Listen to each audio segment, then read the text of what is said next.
I got the cash in the bag, stadium packed. Born a rock star in this life, gonna live it up on the attack. Baby, I'm bad, I just wanna get caught up in this life. I'm crazy, I'm mad, doing no cap. Only God wants you, better go live it up. Cash in the bag, stadium packed. Baby, I'm bad, baby, I'm bad.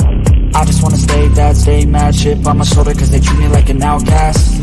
I ain't gonna take that, stay back. I'll be swinging on till the hits come in all caps. I ain't gonna lay back, pray that someone's gonna help me. Ain't nobody like that. I ain't gonna wait, that's all fact. Give me one shot and I'll never get the throne back. There. That's cleaner. I'm gonna put a fade on that so you don't hear that last little in part. What's up, everybody? Happy Saturday. Happy Saturday. Three Musketeers, I guess. Some of the best trios ever, you know? Threesome. LaDonna in Texas. Holy crap. How you doing, girl? What? Definitely seen movies that start out like this, Steve. Murder mysteries start out like this, too. We got some shit to talk about because I've been digging deep. As soon as we have our little quickie rundown, Mike DeLucia is up north and shitty signal, so he decided to be in the side chat. What's up, Mike? Mikey D. Look at this name right there. This name's for Mikey D right there. And Miss Shalisa and Steve are up north dog sitting also. I wonder if they're up by my place anywhere close. They're somewhere up here. Yeah, that's pretty close. And they don't get signal either. She tried to come in 2 or 3 times. It didn't work. So they will be with us in spirit. Right, Dish? That's right. I'm looking at a picture from Mikey D. Apparently ooh, snap. And he wants to know what it is. It looks like a bluegill to me. Yep. A real bluegill. Not a sunfish, not a pumpkin seed, a real bluegill. Good eating. I thought it looked like a smallmouth. No, it's got the stripes like a smallmouth. Smallmouth don't have stripes. Largemouth does, not a smallmouth. Yeah, look at the picture I put in after that. Let's see if I see it. Well, yeah. Is that on a secret code thing or something? No, I asked you. Yeah. Guys. Right there. Oh, hold on. It doesn't have the bluegill little tab on its little face right there. It doesn't have like the orange chin. Right on. It could, like Mikey said, it looked like a crappie and something else humped. You might have a hybrid or something. It doesn't have red eyes, does it? Nah, let me look again. I just had to text my friend Ron that I was live. Happy birthday, Ron. Everybody wish him a happy birthday. Happy birthday, Ron. He's probably not out there yet. It's not a crappie, I don't think. I mean, no, it's not a crappie. It's a bluegill. Yeah, that's got the tab on it. Yeah. Oh, bluegill. That's a bluegill. That's the real deal. Yep. Good eating though if they're big enough. I just cut the head off, cut the guts out, cut the top fin off, fry them up whole, lay them on your plate. You stick a fork in the back and go boing, and all the meat comes right off the bone. Yummy. And you take that head and put it on a hook, throw it out there, and catch a catfish later tonight. There you go. That's right. We had big ones around here. We got some, but they're in a couple polluted rivers that I think they're chemically induced to get large, if you know what I mean. Yep, that is a good old-fashioned pure blood bluegill. But as you can tell by that picture, if you look in the background, look really close, Dish. LaDonna, don't remind me. Oh, yeah? Age thing. Look real close in that picture. What's it look like? Where's it look like he's out there? Let's see here. Getting real close here. It says she fishes for tilapia from the freezer. Looks like a pond to me. Girlfriend, please. Hold on. Count. Hold on. Miss LaDonna, please quit eating tilapia. It is like the worst, nastiest poop-eating fish out there. Find another fish, cod, whatever. Yeah, it's like the Walmart fish. Don't eat tilapia. The Walmart of fish. It's cheap and it's It's good. more like the Aldi's of fish or the Save-A-Lot of fish. Mikey says, "Fuck you, Ohio." Yeah, that's definitely a pond. So that is. Oh, nice. Nice. I see That- you get pictures that I don't anymore. See how I look. So that fish does not count. All right. Oh yeah, because it's in a pond. It doesn't count. Don't matter what it is. It don't count. Bro, that was a lot of wind to bring that joke home. Just saying. You lost me like 2 times. Miss Dish was in first. Congratulations, Miss Dish. Thank you. Were you entertained by our boys live today? I was. I liked it a lot. I watched some dirt track racing. Right? Yeah, that was pretty good. Mr. Jay Watterson in second. And Miss Susie Scott, the Nomad, sneaks in at third. Hi, sweetie.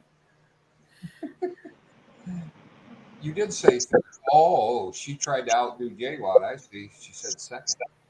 Wake up a little Susie. Good song. What you gonna tell your mama? What you gonna tell your papa? Used to love that song. Miss Gunpowder Beauty popped in to say, hey. Hey. And we already talked about Mike DeLucia. Clint Gilchrist from East Texas. What's up, Clint? Mr. Gerald B., always a pleasure. Mr.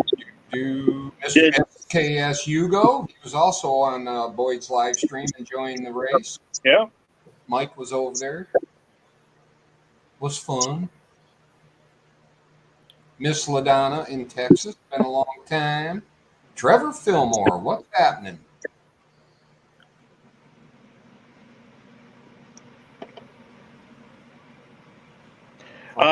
Canada, right?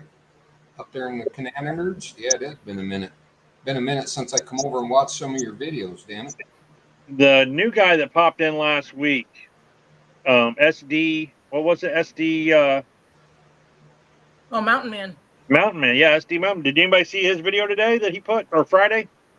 Yes. I don't know. I watched a couple, but I also watched 30 other videos, so I forget. You know what? I like the little stove he used with the candle or whatever, but you could tell it's just a can or whatever, and they drilled like 4 holes in it and put a screw in it, and there's wing nuts on the bottom. Yep.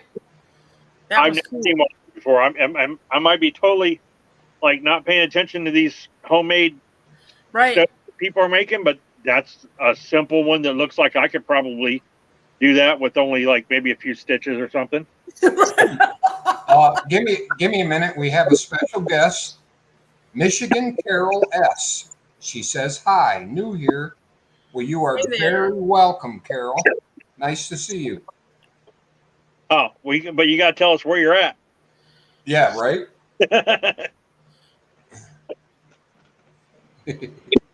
And Hinder Collector, what's up? What's up, bro?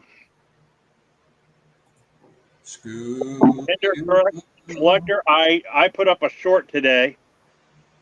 You'd probably like it. It's right up Cobra Burnout's alley too. I don't know if did you guys see my short today that I put up that I uploaded? No, I didn't see it in my feed, damn it. neither. We have a storage unit or whatever down the street. And we went to look at it to see what kind of stuff's in there that we need to get out of it and stop paying. a monthly fee for somebody else to hold our shit for us. Yeah, And that ends up costing a lot of money. I opened a box and I was like, "Holy shit! I forgot I had that." So I brought it to the house and put some new batteries in it and hit the old button. Well, here, I'll just grab it. Hang on, it's right here. Oh gosh. Well, Mr. Trevor Fillmore, congratulations, man. I'm sorry you had to go through what you went through, but I'm glad you found new love. Cool. You ready for this, Stevie? Oh no, he was Dun, excited. dun, dun, dun, dun, dun, dun, dun, dun, dun. You know what? I'm not a collector guy, but that's pretty badass. But it's a bank, so when you put your quarter in,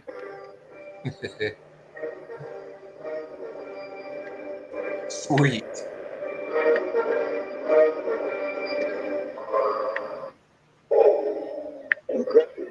Oh, and it's got the real voice too. Cool.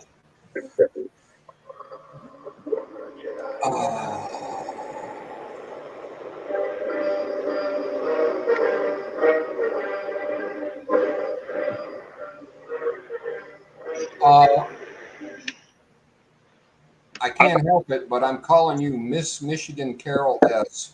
She says she is below the ring finger near Grand Rapids. Close to me. She's like a pit stop in between you and Shalisa. Yeah. Yeah, I got to quit doing that. I'm looking at the state backwards. I need to start using my right hand. Because I'm below the ring, or we are going to be below the ring finger, north or cool. It's always nice to see more Michiganders to drive my nuts. And beware, Miss Carol, of Mikey DeLucia, because he has an issue with great people from the best state ever. oh, the guy's palm knockers. But he's really a gentle giant. I know. I'm sorry. Did anyone see his Facebook post today? No. Would you quit asking me questions like that? I have to keep saying no. I've been stacking firewood all day. You haven't been a good friend lately, have you? Is that what you're I'm stacking firewood to keep your ass warm when the lights go out, pal. So, like he don't posted talk to me about a good friend. 30-some years ago, in 1991 or whatever, is when he. Oh, I did see that post. The neck brace. Yeah, but Halo. my first comment was, "Please tell me you still have those pants." I saw that and I fucking cracked up. Mainly because of Mike's answer. Yeah, he said, "I wish I did" or whatever. Yeah, Right? you know. That shit's all vintage and stuff. I was gonna write on there. That's the only way you're gonna get a halo. And I think you should make it, history. Even though the Halo was issued, Lisa. you're not going to get a new one in heaven. I hope you painted that sucker gold and kept it. Maybe you can sneak it when there's another ruckus going on somewhere. Walk around the back of the gate. Yeah, in between the bushes and the gate. Mikey. Your best bet, Mikey, is right for the throat. Your best bet, Mikey, is to go when I go, because I'll be holding them up at the gate because they're going to be like, "Okay, look at this shit," and they're going to be flipping pages like, "Come on, man, we can't let you, And then you did this, and then it's like, and I'm going to be like, "But I did this," and then they're like, "Yeah, but right for that, you did this." You did this. So I'm going to people are going behind me like, "Come on, man, you're holding up the fucking line," like those people at the lottery ticket counter. Oh Lord, yeah. All the bastards behind me bitching because I'm taking too long at the line trying to get in, and that's when Mike. What'd you do? Lose your EBT card? Yeah. Sorry. Mike, sorry for that outburst. Get to the side when I'm doing that, and you'll be all set. Speaking of which, where in the hell's Gear? Still at work or resting? Yep, he's still at work. Wow. Yeah. And then I'll walk over to that express elevator and take it down and take my seat right next to Steve and Dish. Donna said she sold her Halo for an ice mocha. Looking for a new one on Amazon. I don't think I would trust an Amazon Halo. That just might send you the other way. My Halo. J1.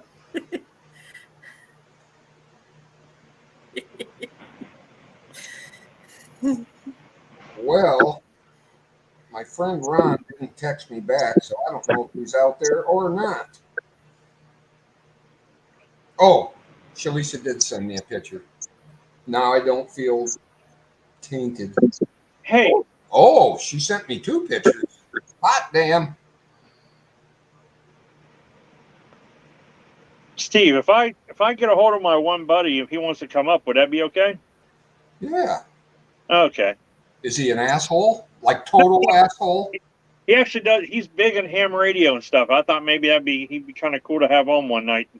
He's kind of new to YouTube. He's trying to figure out if he wants to continue with like the videos and stuff. So I would love to learn about ham radio. As long as it ain't a 6-hour session.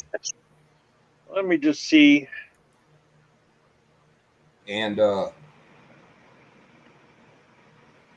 yeah, the perfect picture of a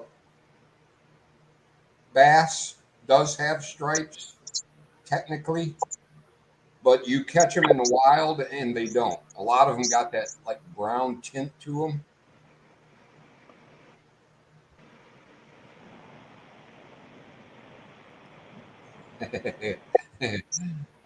Carol, I'm not standing for no shit. She sees Mikey DeLucia.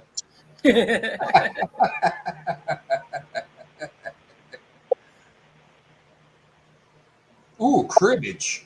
I have never played cribbage, but that is like one of the games. Cribbage and euchre.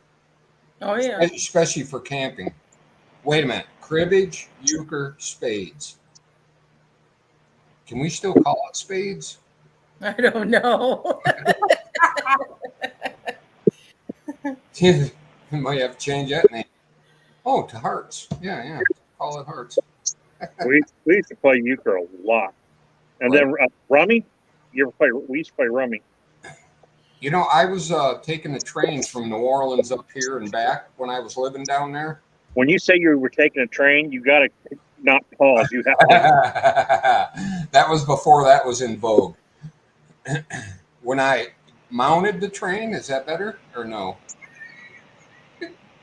No, just say when you were. Okay, I didn't like flying, so I got in that little machine that rides railroad tracks. Traveling the railroad. There you go. When you were traveling the railroad.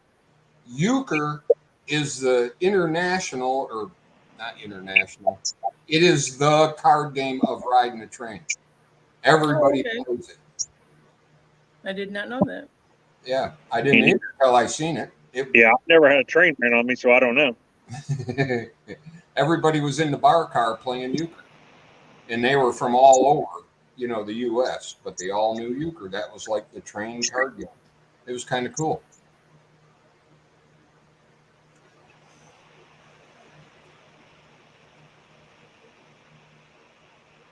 Have a good night, Mike. Off to play cribbage with his daughter. Anyhow, I want to talk a lot about prepping tonight, because all the shit that's going down, which isn't good for the U.S. Want me to name a few? Well, it started off to be a all-out conspiracy, which nowadays have all been proved true. So, and I got off that kick and I started thinking about prepping and water prepping and all that crap, because all the shit since 9/11 that's been going on to make the U.S. weak, including all the China deals, all the guns and shootings, and now they're coming up with fucking UFOs, drones just cruising over with weapons on them looking for a target, which, by the way, they scope in on your phone and your GPS coordinates to drop one on your house. So in case you're up to shenanigans, put your fucking phone in one of those bags. What are they called? You put your phone in the microwave. Have you seen that? And nuke it, or just put No, it in the if shield? you put your cell phone in the microwave right now, and I call it, it won't ring. It won't get a signal. You can't. It microwave will block the phone and it protect. No. Awesome to know. I seen that and I didn't believe it, and I tried it and I was like, holy shit, it fucking works. Then how did you clean the smeared spaghetti sauce off it from the exploding warm-ups? I just took it and like, All right, I'll try that. So if you think somebody might be out to get you, keep your phone in the fucking microwave or one of them. What the hell? well, if you like have a old microwave that doesn't work, you just want to keep it like in the garage. And you can throw your phone in there and shut the door, and apparently you won't be able to track it or anything. I'll try that. I'll actually go and unplug my microwave,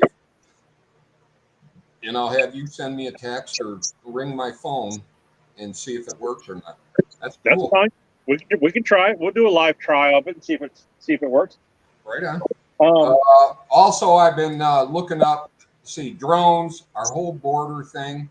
Basically, we got a ready-to-go army coming across our border at any given moment. Hand out weapons, they're good to go.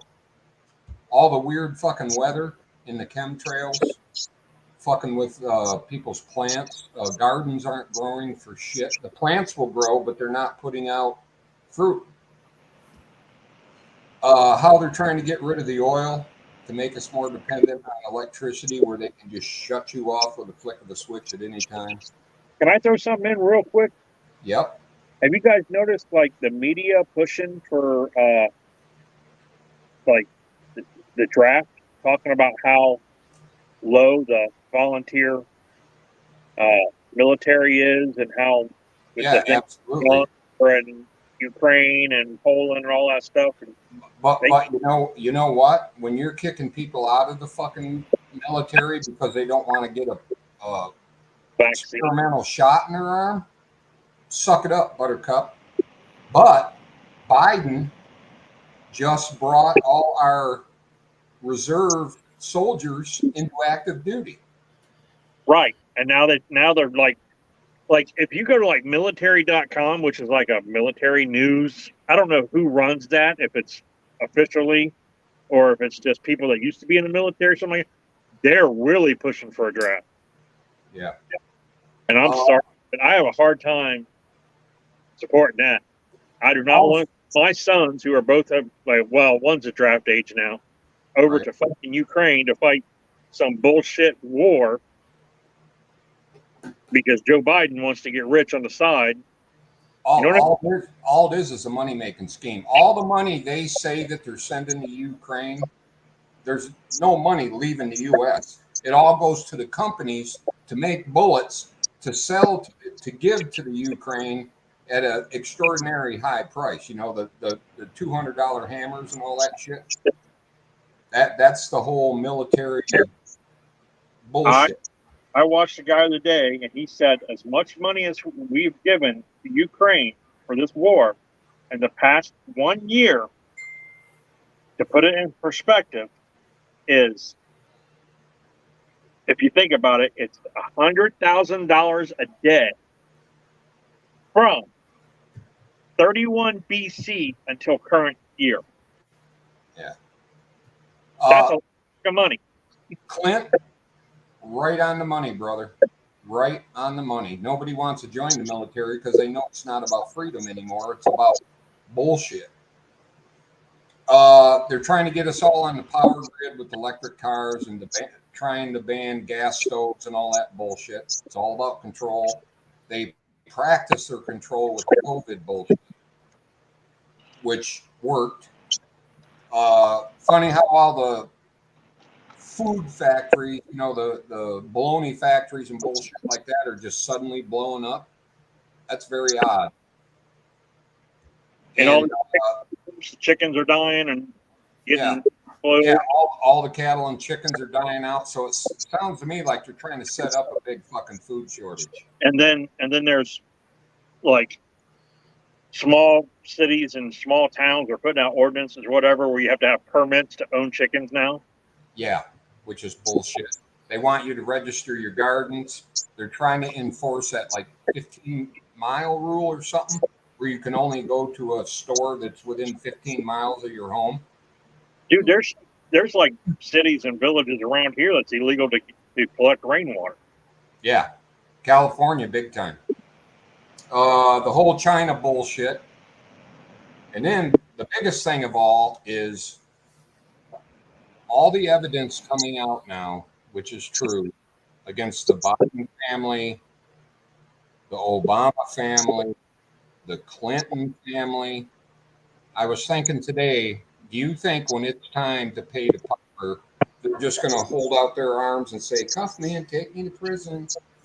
What's going on with that? I haven't heard anything. Every time I turn on the news, it's all about Trump indictment.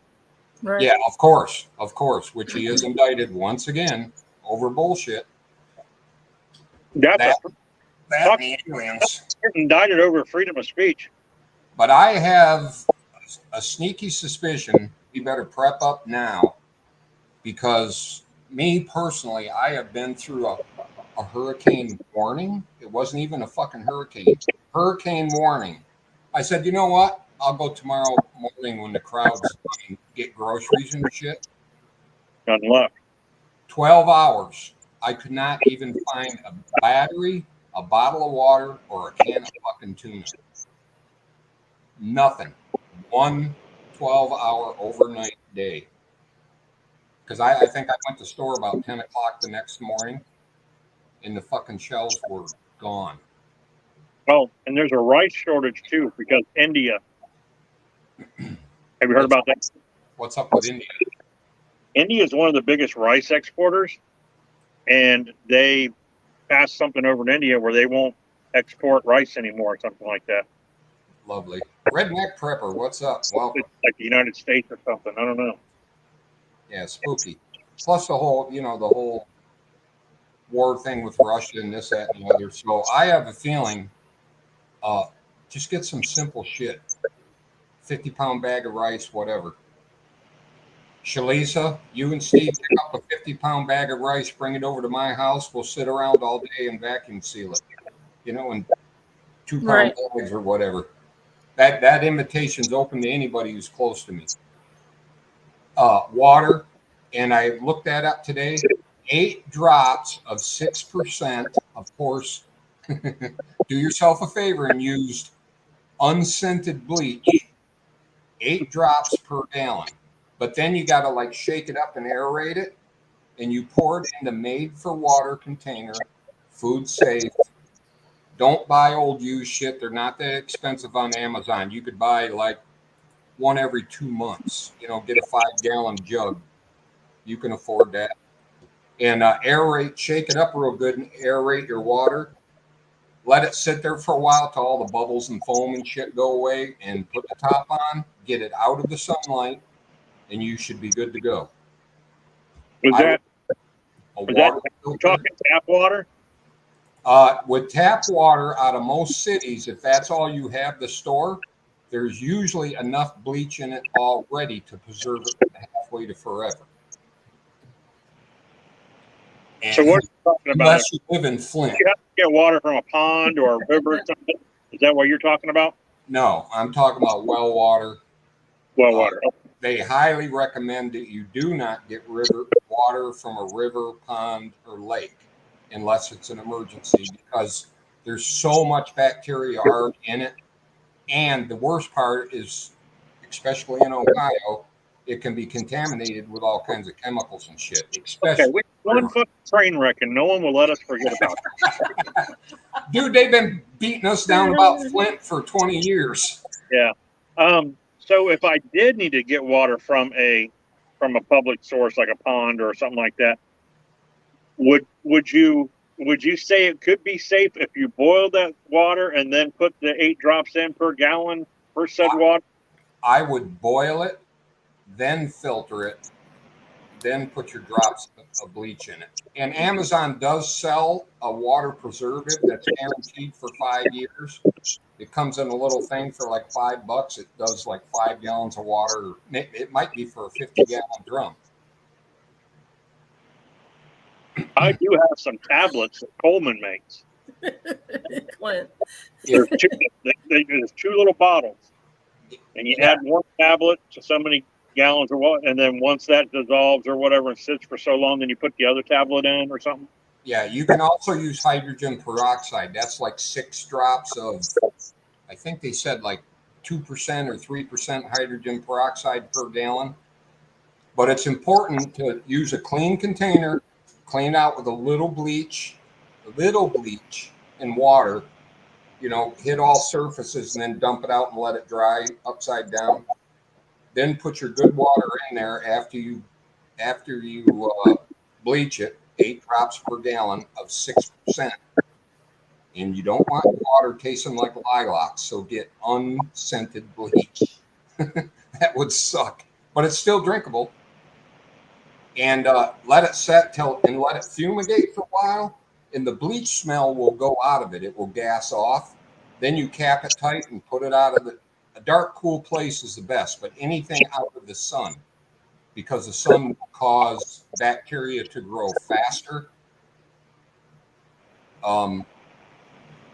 They don't recommend that you use the clear jugs, because that shit will turn green because of the sunlight and stuff. If I buy cases of bottled water and I keep them in my basement, what's ideally how long you think those would last for storage wise? The guy I watched, he had it in blue 50-gallon drums, and they recommend you rotate it every 6 months. He left his for 2 years and smelled it and tasted it. No stuff growing in it, nothing. In the bottles, I would put it on a rotation. Get like a month or a week's worth or a month's worth, and take from the front and add to the back. Stump Greenwood, what's up, bro? Hey, Stump. You have a link, bro, if you feel like coming on. Also, they highly recommend boiled water's fine, but do not drink. Hey, P-NASCARs, do not drink distilled water. Distilled water is so clean and pure. When you drink it, it will actually take vitamins and minerals and stuff out of your body. So you are actually depleting yourself of vitamins and minerals and shit. Mm. My daughter loves distilled water. I had to tell her to quit drinking it, because you're actually doing more harm than good if you're not on a vitamin supplement all the time. And also minerals, which are very important. So I think it's time, every time you go to the grocery store, 1 or 2 extra can of peas, throw them in the back of the cupboard, But to me, I've never been a rice guy, but I've been cooking with rice more and more. And if you got a pan of cooked rice and you have to go out in the yard and shoot a squirrel, everybody's kind of queasy or whatever.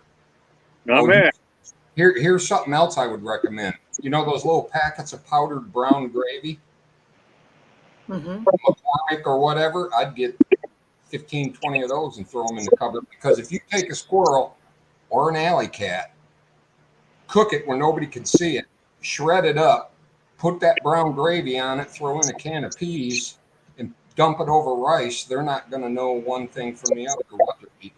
It will be good. You know what I'm saying? Psychologically, if I have to eat a cat, I'm eating a cat, but I want it camouflaged. So I would recommend some of that brown gravy pack. Why not? I'm sure I brought my dog with me when I came up here, Steve. Where'd he go? Have you seen him? This sure is some good beef stew you made, Steve. MCK, what's happening? Yeah, I've done that with beaver before. I roasted a beaver with potatoes and carrots and celery and all that stuff, just like you would a roast beef, and served it to some people at my house. They absolutely loved it. But if I would have told them it was beaver, they might have been a little queasy about it. Well, I mean, I kind of go back to my moving out on my own early stages of adulthood days. Right. And think about some of the things I did then that I survived on. Like when you said rice, dude, one of my main staples for food, and this is stuff you could buy and keep in the cabinet or whatever, is you can buy the canned chicken breast. You know, just the small, it looks like a can of tuna, but it's chicken breast. Yeah. Drain that nasty fucking water off of it. You know, you got to get that water off of it. A can of cream of celery, cream of mushroom, or cream of chicken soup over some rice, man, and that is a fucking meal. Well, let me pause you. That broth that the chicken comes in is very important. There's a lot of good fats and salts and all kinds of stuff in that. Should never throw that shit out. I always drain it off when I put it in with the. I know it's kind of gross, but you should heat up that whole thing and use that for a soup base. That way you're getting what vitamins that came out of the chicken into the broth. You're not wasting. And I referred back to my old days today for lunch. I made a box of macaroni and cheese, or Kraft dinner, as some people call them. Right on, Stump. And Kraft dinner with a can of tuna. You know, do that in there, stir it up. There, get a couple extra bottles of your favorite barbecue sauce. Everything's good, fucking shredded in barbecue. Make a sandwich. One of my biggest preps is I've got like 45 cases of A1 steak sauce. See, I can't stand A1. I've never liked it. I don't really know what human tastes like, but I'm sure A1 will make it taste better when I have to. Absolutely. Barbecued whoever you find on the side of the road. Have you ever noticed when A1 steak sauce was invented? When it was established? You ever seen the date on that? Probably the Depression, I bet.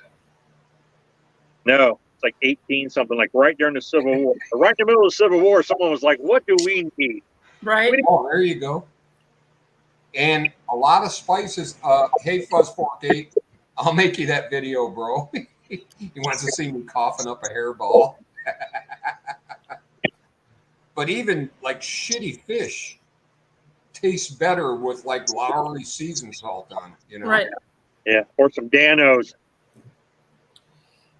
Do you guys got Danos? Danos is the shit. Get you some Danos. I'll look for a bottle. I've never seen it. Right on what soups and stews are awesome.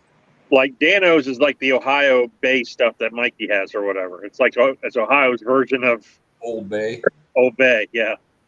I mean, we have Old Bay here, but Danos is the shit. Now we're coming up with all kinds of recipes out there, but I'm really worried. The first thing, here's another thing. If you got a friend, Dish, who has a place with a few acres or whatever, and you might have to bug out of the city and come to, write down their address and directions, because the first thing they're going to do is cut your phone off. Right. Second thing they're going to do is cut your power. I'm not talking individual. I'm talking whole cities. Black out. We've all been through them. They're pretty fucking scary. But that's the number one thing they do. FBI raids, war. They come into your city. First thing they do is cut off the power. Write down directions to a friend's house if you need to bug out. Or have that chat with them now. Hey, can I come there? If whatever. Have the chat now, because when they cut the shit off, then you can't talk to nobody. You just got to hope on faith. And I've told my daughters that if shit hits the fan, this is where I'm going to be. Meet me here. Yeah, I wish my buddy would answer me back or come on with it, because he's got a lot of good information about ham radios and They stuff. say shortwave is about the only thing that's going to work. Well, but I'm sure they have blockers for that too. Well, I bought 2 CBs. So I have a handheld CB, and then I got one that you hook to either a base or your car or whatever. Right on. Right on, Fork. Frank's makes everything taste better. Yeah, Frank. Right. But yeah, CB radio, Citizen Band radio, even the little 2-way radios you buy, like the Uniden or whatever, you're supposed to have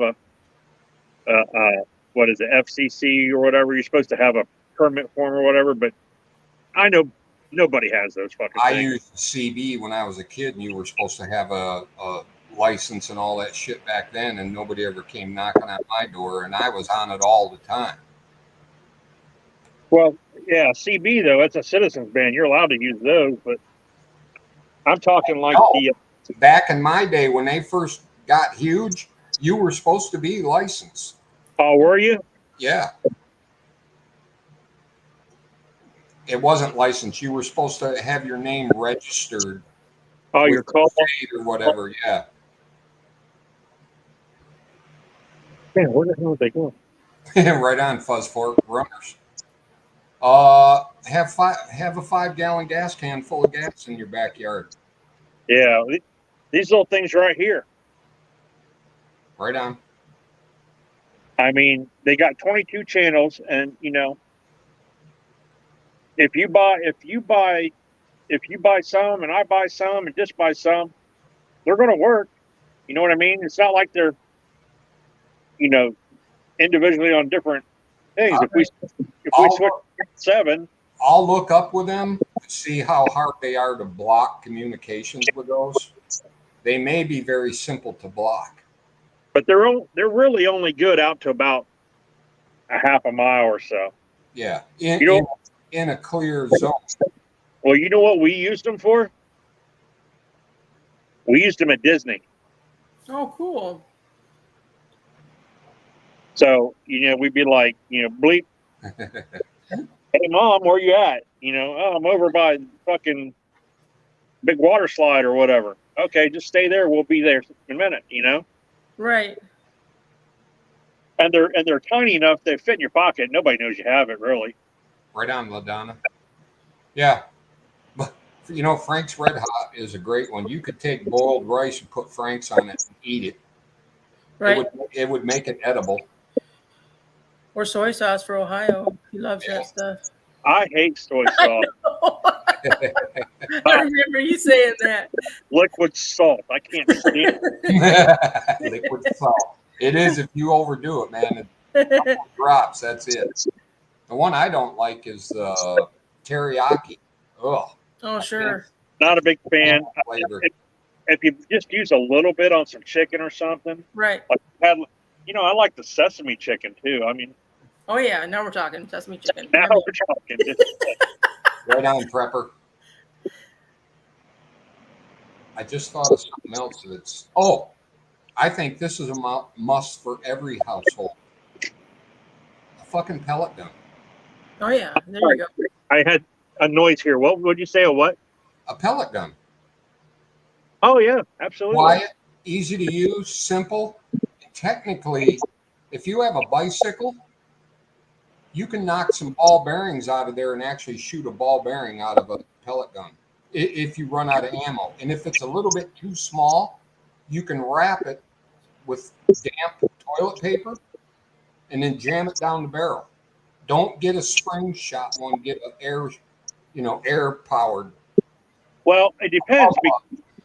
Well, I have my brake barrel it's a spring pneumatic, Right. and it's powerful, you know, but it's only one shot, and the reason I bought it was for that purpose. I've got several BB guns or pellet guns or whatever. I've got one that's you can only pump it one time. It's a Boy Scout model or whatever. When my kids were in the Scouts, it's what they use for their. But it only does one pump. If you try to pump it again, it just gives away. There's nothing there. So you get one good pump, pull back, load it, get one shot. Sets the plunger and. It's not the best. It's powerful enough. I don't think it will kill anything, to be honest with you. But I have the Daisy 880 pump. You can pump it up about 10, 12 times. That thing's pretty damn powerful. I've killed squirrels with it before. You got to be fucking dead-eye dick, though. You got to hit them like right in the fucking head, right on the eye. Yeah. Well, you got to make. Don't buy the $80 one. You know, get as many FPS feet per pound or feet per second that you can afford. Yeah, and then I bought that Crossman. I forget what it's called, but It was like $120. It was $99 on sale one day, so I went ahead and bought it. It came with a scope, and it's not a great scope. It's a center something scopes. They used to sell them at Walmart and stuff like that on the shelf. They're not great. Right.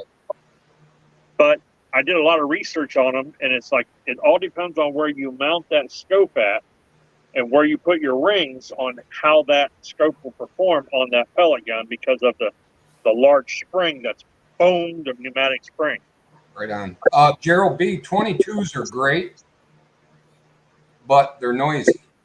If shit really hits the fan, your biggest fear will be your neighbors who didn't prep trying to come and get your water to feed their kids.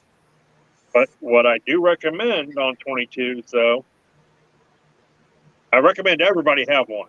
Oh, yeah. And I've got several. 22 is probably one of my favorite caliber. Oh, yeah. But I can shoot 22 shorts or 22 quiets out of my Henry lever action, or even if you had a bolt action, just a closed bolt, something that has that closed bolt on it. Man, you can. It sounds like someone snapping their finger. My damn pellet gun is louder than my Henry when I shoot 22 bullets out of it. If you add to that a baby nipple over the end of your barrel, it will be almost totally silent for about 3 shots. Add what? Put a baby nipple over your barrel and wrap up a wire around it and wire it tight so it don't fly off. And it will be almost dead silent. You'll be able to hear the click over the shot. Yeah, that's the thing with You'll get about 3 shots out of a baby nipple. with that Henry. You can hear the hammer drop. The hammer drop is almost as loud as the actual round going on. When you use shorts or the CCI quiets. But No, I got 22 shorts for my trap line where you're walking right up to the critter in the trap. yeah, I think 22 is probably one of the greatest. Well, let's just go ahead and lay it out right now. What do you need in firearm? Okay. So do you need a battle rifle? It depends on our situation that we're in, right? The whole object of prepping is to stay out of the battle until you absolutely have to. Right. But you should. Just about everybody has an AR, right? In case. An AR or AK, somebody has. Just about everybody wants to have something like that or does have something like that. Yeah. But in honesty, if we're not looking at, okay, so you want self-preservation and we need, let's just say we're not at some type of civil war or some type of crazy thing where you have to fucking kill people just to survive a day. You know what I mean? Let's just say that you come across people and you are trading and you are, but you got to keep your mindset. Do you trust these people? Hell no, you don't. But the things you need, 22 rifles, great. You got to have a self-defense pistol. But man, I'll tell you one thing: a shotgun, a 12-gauge shotgun will kill any animal in the North America. Right. Fuzzfork says stock up on your Viagra if needed. Just in case there's that one lonely woman. Spray starch, Jesus Christ, Fuzzfork. A few cases of spray starch. One way or another, it's going to happen. Duct tape and popsicle sticks. Yeah, no shit. LaDonna come up with quite a few here. Let me read off a couple. Pioneer Knowledge books. That's a good one. The Foxfire books. But I'm assuming, people can cut down a tree and tie a tent rope already. She recommended hydrogen peroxide, which is a no-go for me. Witch hazel, aspirin, cotton balls, basics, first aid shit, tape. And then down below, she said,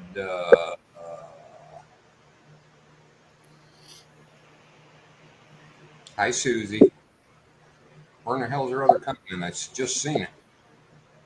Oh, candles, matches, and a solar battery charger. They want a lot of money for the name brand solar battery chargers. Fucking stupid.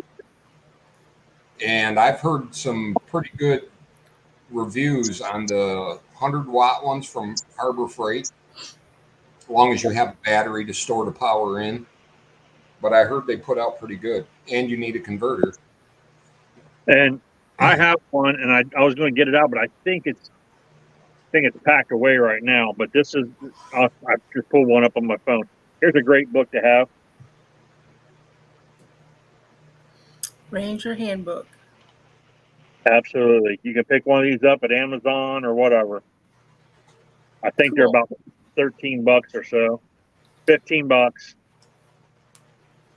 Nah, $30, 20 cents. There's different prices on them, and there's different years too. Like mine's an older one. Mine's like from probably the early 2000s. Right.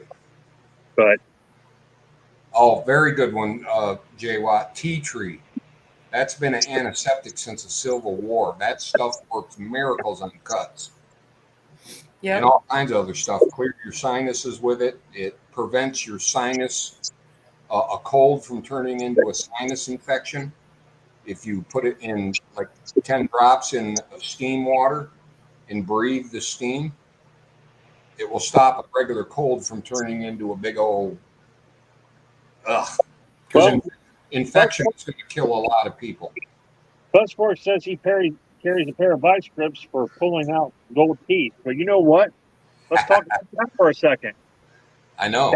Something you should prep is probably if every time you go to the store, go ahead, because it's kind of expensive. It's a couple dollars or two, but maybe some of that Orajel stuff, Absolutely. That and Tylenol and ibuprofen. I mean, well, also if you want a more a toothache and not being able to get to a fucking dentist or anything, and you got to have some type of relief, because a toothache is one of the worst pains there is. That and an earache. Well, yeah. Something that works better than what's that tooth shit you just said? Anyhow, if you get clove oil, that stuff will knock a toothache out in a heartbeat. Tooth pulling pliers, right on. Even if you have a bottle of whiskey and you put whiskey in your mouth, and as long as you can hold it in there, and continue, to fight the burn. Yeah. Breathe through your nose. That will numb you up enough to ease that pain a little bit.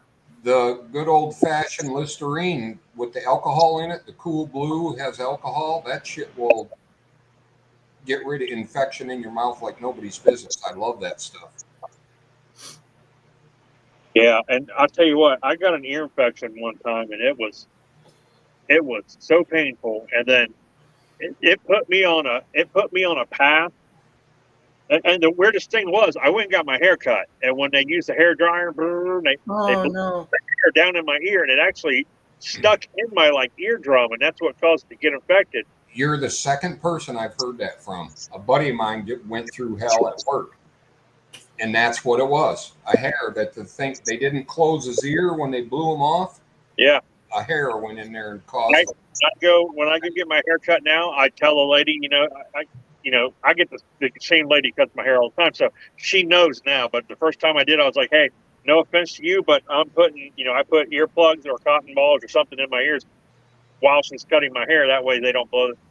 It's not their fault, because that's something that they're told to do, trained to do, or whatever. You blow the excess hair off. Well, if you go to a good hair cutting place and before they blow your hair, they will take your ear and hold it like that and only blow from the back to the front. Yeah. Back to front. No, wait, that's the opposite. Front to back. But the thing I bought like the little thing that you get the snot out of a baby's nose. Yeah. Oh, yeah. Yeah, I keep one of those just for my ears, and I use like warm water, almost not hot, but almost hot, and then I add a little bit of peroxide to it, Flush it. and I flush it out.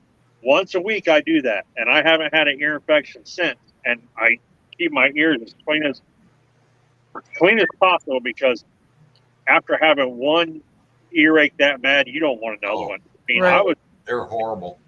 the whole side of my face was swollen, and my ear, it looked like I was an MMA fighter. My ear was so swollen, I had that big cauliflower ear or whatever, Oh, yeah.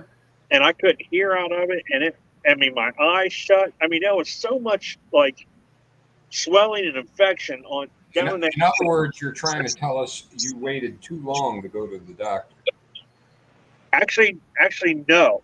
It started hurting, and I just took some like ibuprofen, thinking it was just like a normal type earache or something. Yeah. And I went to bed that night, and when I woke up about 4 o'clock in the morning, and I was like, Boom, boom, boom. so much pain, yeah. And I was like, oh my God! I woke my wife up, and she's like, what's going on? I'm like, oh, of course I did like this, and my jaws was. Yeah. And she flipped the light on, and she's like, Jesus Christ! Looked like the fucking and you know, which that ain't too far of a step from what I already look like, but. Gee, what? And another thing about alcohol is going to be a wonderful barter tool. You know, I'll give you a half pint of vodka for that sack of flour. Right. Alcoholics are going to fucking run the world.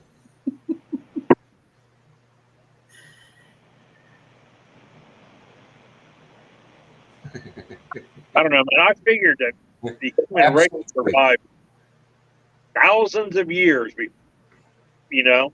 Yeah, but they also died at age 40. That was considered an old man because of the lack of antibiotics and all that stuff. Yeah. I mean, penicillin was one of the greatest lifesavers ever invented. But they never forced you to take it. Just my little dig, you know, try to get shut down. But I have a feeling shit is going to hit the fan soon. I'm even thinking about fucking Biden stopping the election and all kinds of fucking third world bullshit going on. Yeah, I don't know about that too much. I've heard in every election I've ever been able to vote in. You know what I mean? Do what? I said I don't worry too much about that one, because I've heard it every 4 years since I've been old enough to vote. You know what I mean? It was George Bush was going to do it. Obama was going to do it. Reagan was going to do it. You know, Obama was just going to try to do a third term, and then he thought about it. He says, "You know what? I'd be all right sitting on the sidelines, you know, pulling the strings." And having now, he's probably most likely on his third term right now. Right. Yeah. But I have a feeling. I have a feeling if the cops come to arrest him, shit's going to hit the fan. I don't think they're going to say, "Okay, I was a bad person. You got me." I can't say it. It's the dark government or the shadow fucking government, whatever it is too huge just to give up. I think they are planning a coup, and they're going to use their illegal migrants and shit as soldiers and whatever just to overwhelm us. Another must for survival is this shit right here. Look how much I got left now. Your trail mix. That's only because the wife hid it on you for a couple days. No, I hit it. But the thing is, that stuff makes you drink so much water.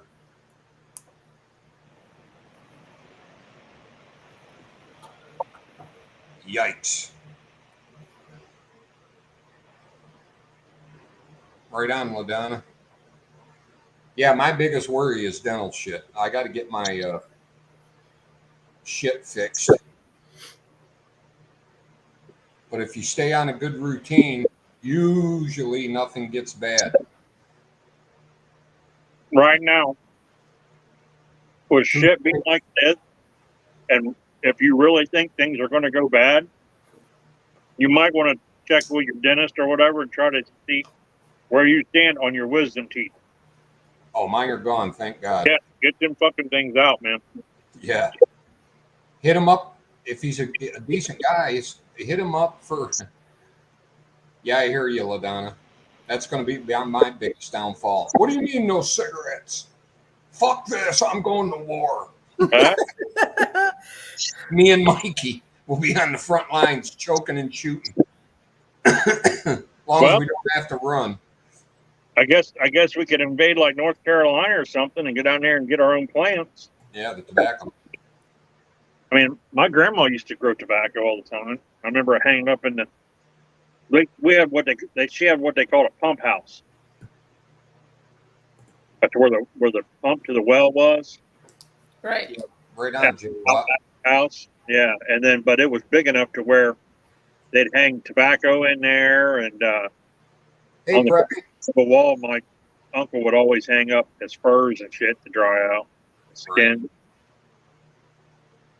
Jay Watt recommended watch out for the fucking synthetic fabrics because you're sitting next to a campfire. You ever seen somebody's snowmobile suit catch up on fire? Oh yeah. That's pretty wicked. Go back to cotton and wool. No, man. It's Go ahead. no that shit firefighters wear. What we wore when I was on the fire department. Everybody walking around like zombies. It's hot in here. I'll tell you what, though. You're out in the middle of the night on an accident scene and fucking dead of winter and it's 10 below zero, and you're standing there, you're fine. All you got to do is cover your face. You know, you pull your no mask hood out of your pocket, put it on your head. Right. You look over at that cop and he's directing traffic or whatever, freezing his ass off.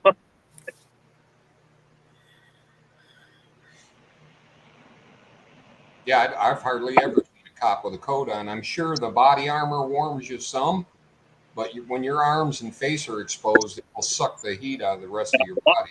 A lot of them now are because they'll wear like some type of undershirt, long sleeve undershirt, and then you got your long sleeve shirt in the wintertime, and then you wear most departments are going to the outer vest, you know, the one that has everything on it and everything, the outer vest. They're doing that, and then they'll wear a beanie or some type of hood type thing, and then the gloves, and they're usually pretty good because they're wearing long underwear and stuff.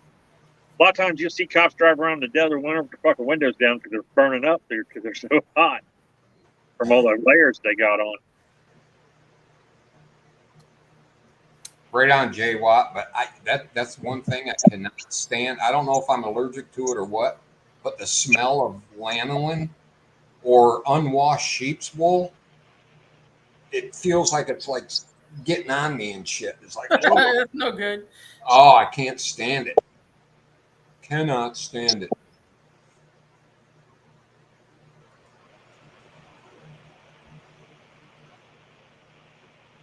But I'm seriously thinking about sending out my address to people that are close enough to get to my place so they have a place to get to if needed. That's cool. Because in that situation, the more people in your group, the better you are to survive, you know, come up with shit and ideas. And if you have to, fighting force, you know, at least lookouts, you know, one can watch out the back and the other one can look out the front, you know. But you can't take in every stray, though. You know, you can't. No, you can't. And I'm not talking about you can't trust every stray. Right, but I'm just saying you can't you can't be that nice human. Like right now, if someone knocked on your door starving or whatever, I guarantee you make them a sandwich or something. But yeah, I'd say you go back out and sit in your car and I'll throw a sandwich out the side window. Yeah. Right. I'll wrap it. Right. Here's a sandwich and a water. Now get and don't tell nobody. But the thing is, they'll go tell a group of people how great your place. Like when you're down south, like in like Southern Ohio and West Virginia, Kentucky, stuff like that. I was in a old truck one time that broke down, and I was stuck, and I was I walked into I didn't have far to go, maybe half a mile. I walked into town. It was back before everyone had cell phones and shit. Got on a payphone. I called my boss and I said, "Hey, this truck broke down. Blah blah blah." He said, "Okay, well," he said, He said, "Go back and sit with it, and I'll get a hold of people and I'll get a tow truck and I'll get you to a hotel or something." You know, I was like, "All right." So I go sit back, and man, I am there for fucking hours waiting. And I'm about ready to walk back into town and call him again and be like, "Dude, what's going on?" And this guy walks up. He's like, "Hey, what's going on, man?" He's like, "You've been here a long time." I said, "Yeah, I walked into town, used a payphone, called my boss. He said he's going to send a tow truck out and give me a hotel for the night or whatever." He's like, "Well, all right. Well, if you need to use the phone again, you just come up to my house, right there. You can use my phone." I said, "All right, I appreciate it." And his wife was like, is he hungry?" And she was like, she brought me out a fucking, what the hell they are, the damn things kids eat for Lunchables or whatever. Aw. She brought me out a Lunchable and a can of Coke, and she's like, "This is gonna hold you over." And I was like, "Well, thanks." That's People awesome. He didn't have a basket with a bottle of lotion in it, did he, by chance? No, they were older couple, but I could tell that they were being nice, but probably didn't want me coming up and using the phone for real. They wanted to just check and make sure I was getting my ass out of their neighborhood, probably. Right. Fucking jaywalk cracks me up. But I don't even remember where it was. No sandwich for Mikey. Come back 1 year.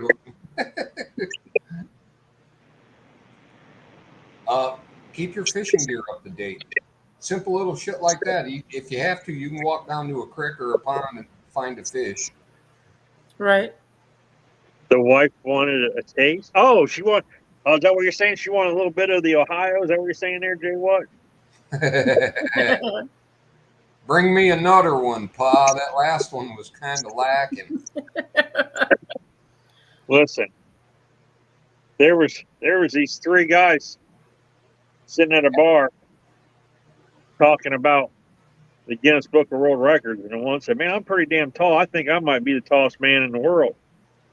He said, "I'm going to measure myself and send it into Guinness Book and see what happens." And the one guy said, "Well, yeah, I run pretty fast on a 40-meter dash or whatever. I'm gonna have you guys record me and send my time in or whatever and see if I'm the fastest man in the world." The other guy's like, "Well, it's kind of embarrassing, but I think I got the smallest penis in the world." He said, "Let's go ahead and measure it, take a picture of it. We'll send it into Guinness." A couple weeks go by, they all get a package in the mail. They meet up at the bar, and one guy opens his package, and he's like, "I did it. I'm the tallest man in the world. Guinness sent me a certificate." We're like, "That's awesome." Other guy opens it up, and he goes, "I did it. I'm the fastest man in the world. Guinness Book of World Records." I'm like, "Sweet." And they look at the other guy, and they say, "Open yours up. See what it says." He opens it up, and he goes, "Who the hell's Mike DeLucia?"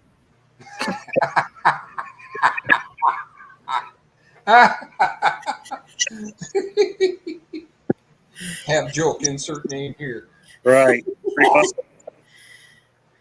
Poor Mikey.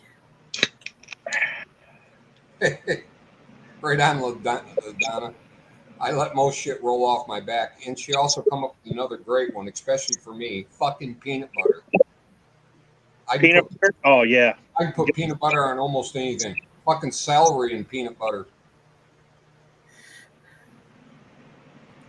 Oh, man. Peanut butter. I could smear some peanut butter on dishes bottom and just be happy as could be. Dude, honey. Honey doesn't go bad at all. Honey never goes bad. Right? You can keep honey for as long as you live. Honey's also a good minor antibiotic. Also, you can dump honey on a cut, and it helps stop it from getting infected. I did not know that. You may get a bee sting or two out of it, but yeah, there's a natural antibiotic in honey, or not antibiotic. It's stops bacterial growth and shit. Well, that's kind of an antibiotic, but it Yeah. will actually help a cut heal. Raw honey, not the shit in the bear from the store that's been all putrefied, Right. half sugar and half water, and Mostly corn. That's mostly corn syrup. yeah, raw honey, real stuff. And the best thing about eating honey, if you buy honey from like a local farm or something like that, you're getting that local pollen and stuff. So it helps with your allergies too. Absolutely. They say like a tablespoon a day of raw honey from your area will like bring your allergies to trees and pollen down to like nothing. Right.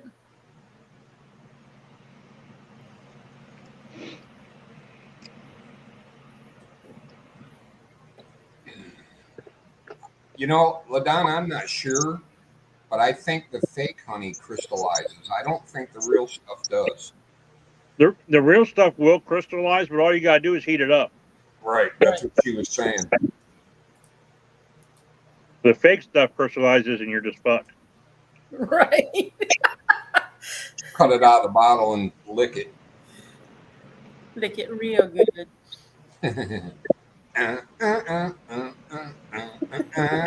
you ever heard the real words to that song? Probably not. So if you get animal fat and boil it down, you get like lard or some type of cooking oil, right? Yep. Then you mix it with some eggs, and you can make your homemade mayonnaise for your sandwiches when you're out. That'd be extra thick and greasy too. Whoa. I think that's one thing I would have to have in a survival situation. Like if you're like, dude, you need to get your ass up here, pack it up, get up here.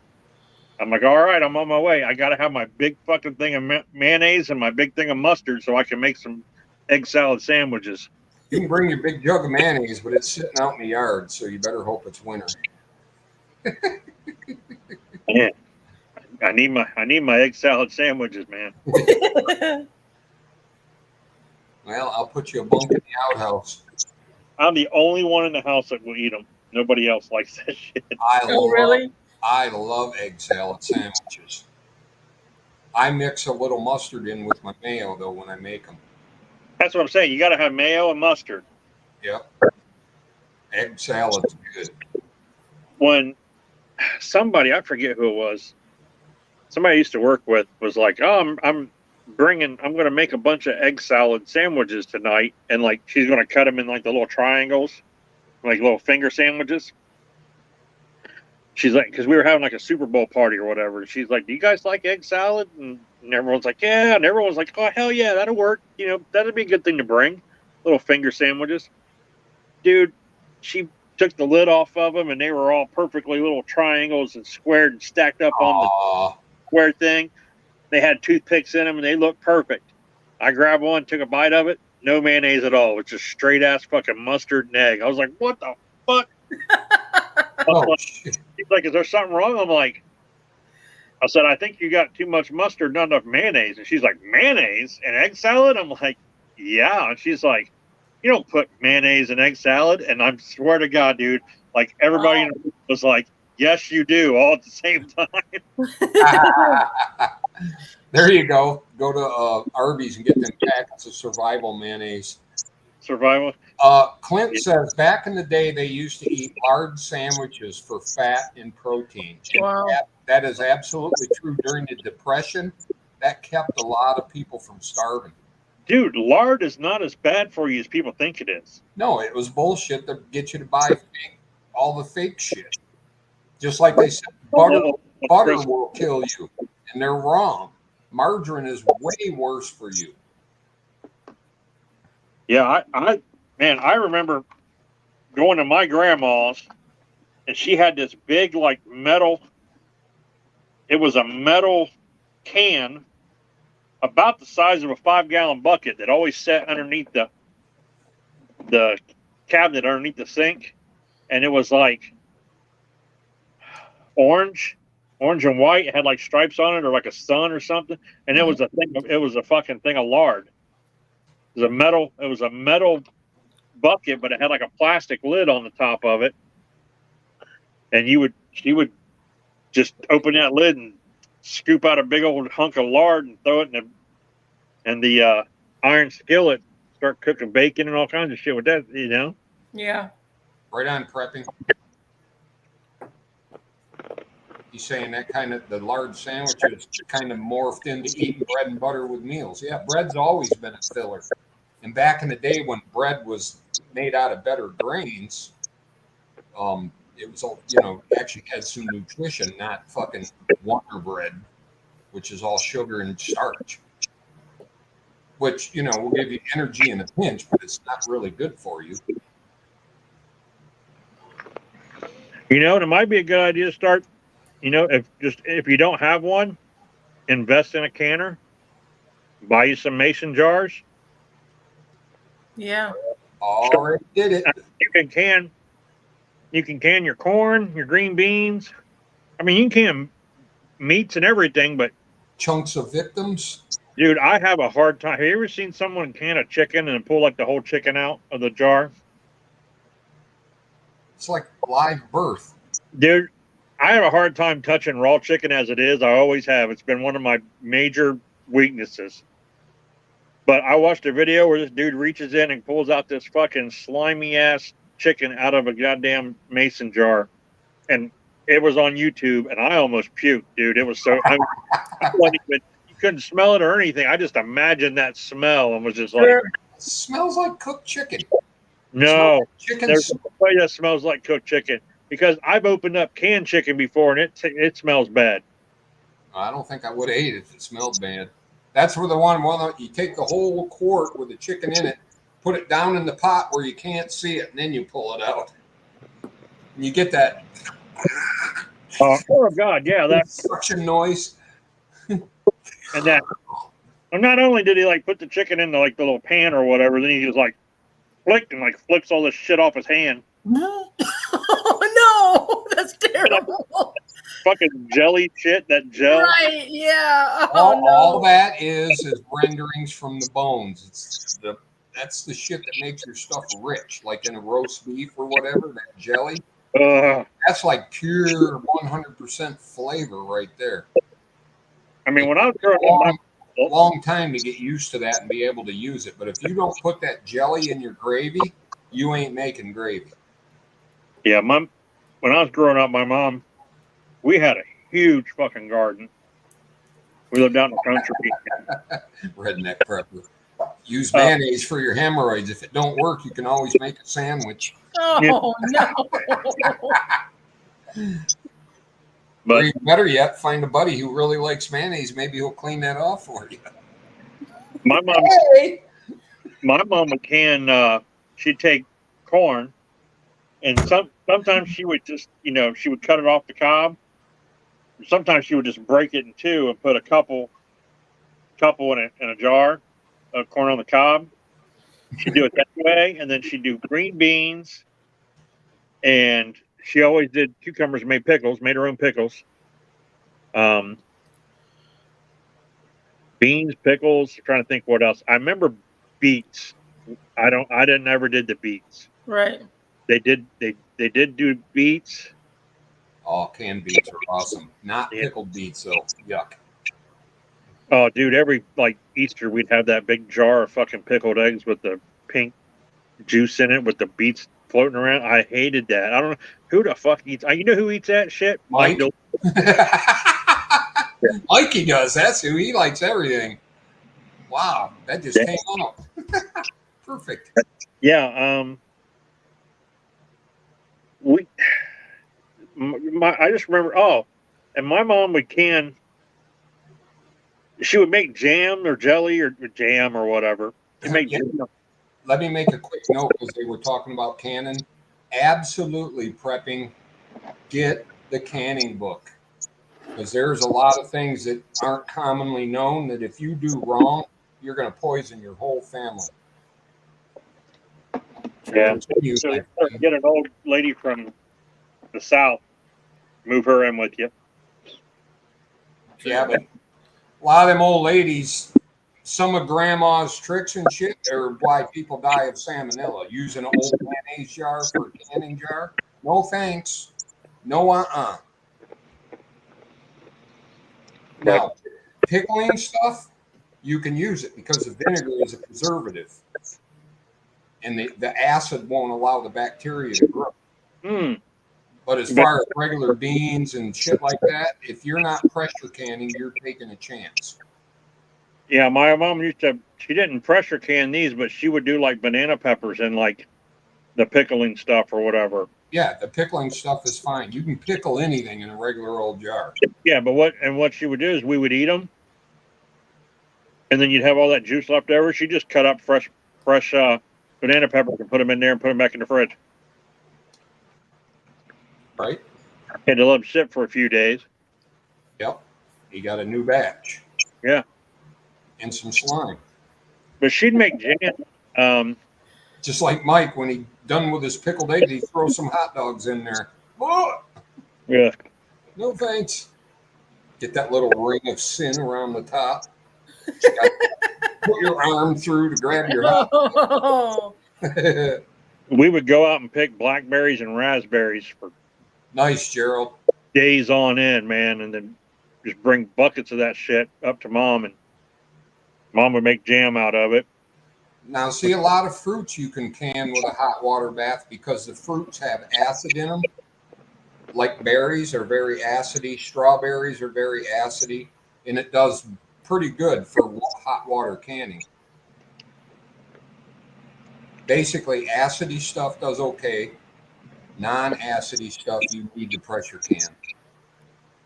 She used to can peaches. She canned peaches too.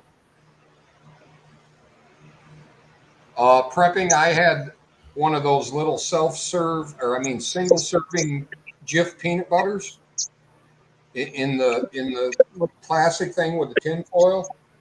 I ate one of those, was 2 years past the date, and it was perfectly fine.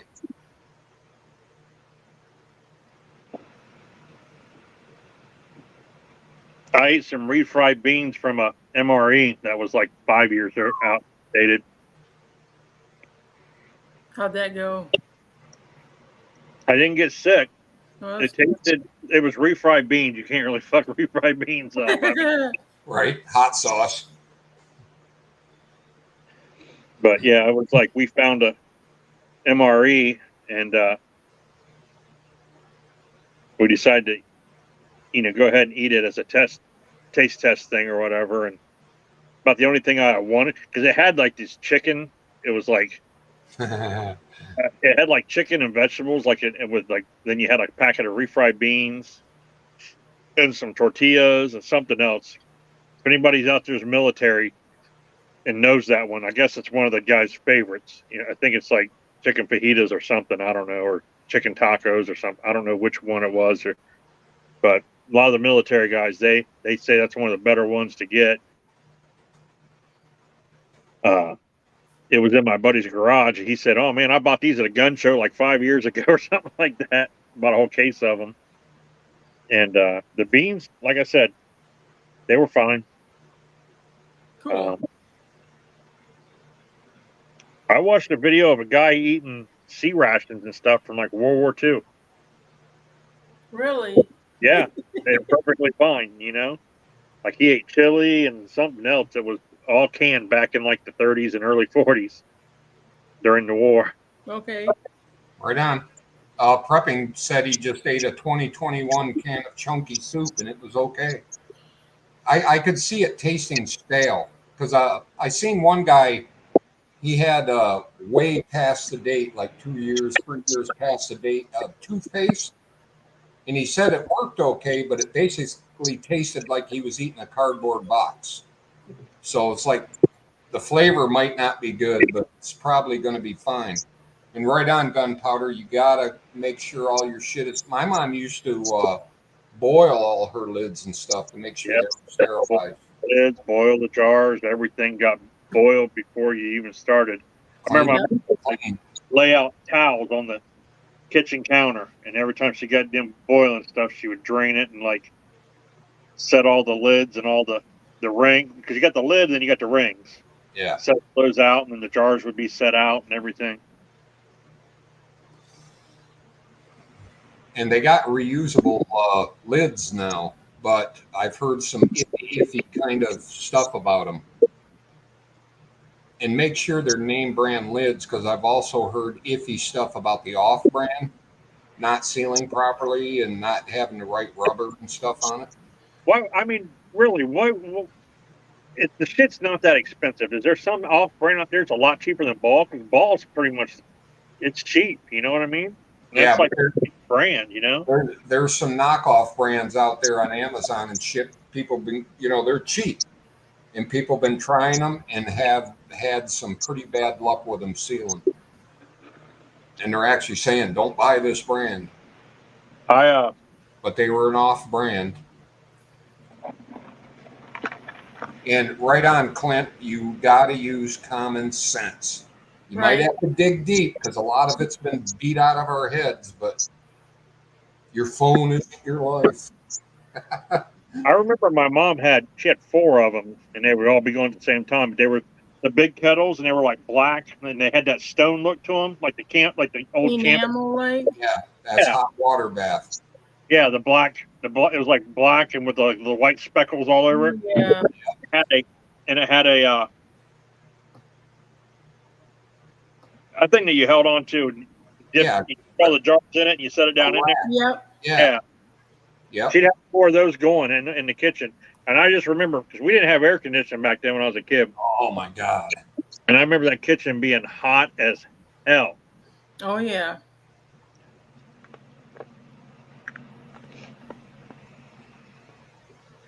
With our old 32, I think it was a 32 or a 34 Ford tractor that we used to. Right on, prepping. Rebel Canners. She's got a brand she endorses. Oh, okay. But some channels, if they send you money, you'll endorse anything. True. Look, Ohio and all the free canics he got. He loves some things. Fiachi. I got some Fiachi stuff. I mean, I'll be honest. Some of that Fiachi stuff, for budget, cheap-ass stuff, it's been working. It's been years I've had these scopes, and they're working. A couple of the flashlights are junk. All I know is the Fiachi 22 Magnum did not run good in my PMR, which the PMR is kind of persnickety on ammo. They recommend 40 grain bullet weight at least.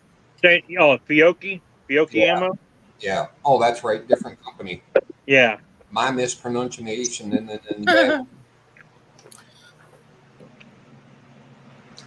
But prepping, I've watched a lot of Mouse Toes. Mouse Toes? She can be a little dictatory, but it's for your own good. Yeah, Mouse Toes is a great channel. Good luck with shit. She's in my feed all the time. I can't remember her name now. They call her the lady with the gadget. She's an old high school teacher, and she's got some pretty good stuff. What the hell's her name? Let me see if I can find her. Go back and watch, rest in peace, but go back and watch some of the Peachy Prepper stuff. Because her channel's still up. You just said rest in peace. She didn't die of a canning accident, did she? No, she had medical cover, but yeah, Peachy Prepper was awesome. She just put up a video.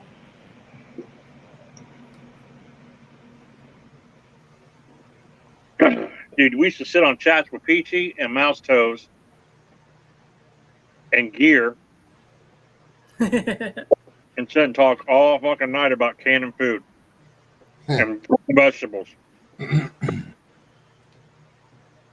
Man, she was in my feed earlier today. Where the hell did she go?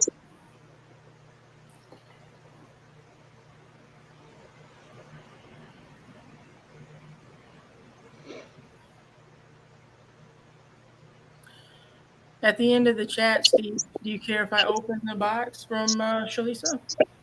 You can do it whenever you feel like it. Just let me know, and I'll put you on Hoopty Doo. Well, I'll wait towards the end, so that because we're talking about cool stuff right now.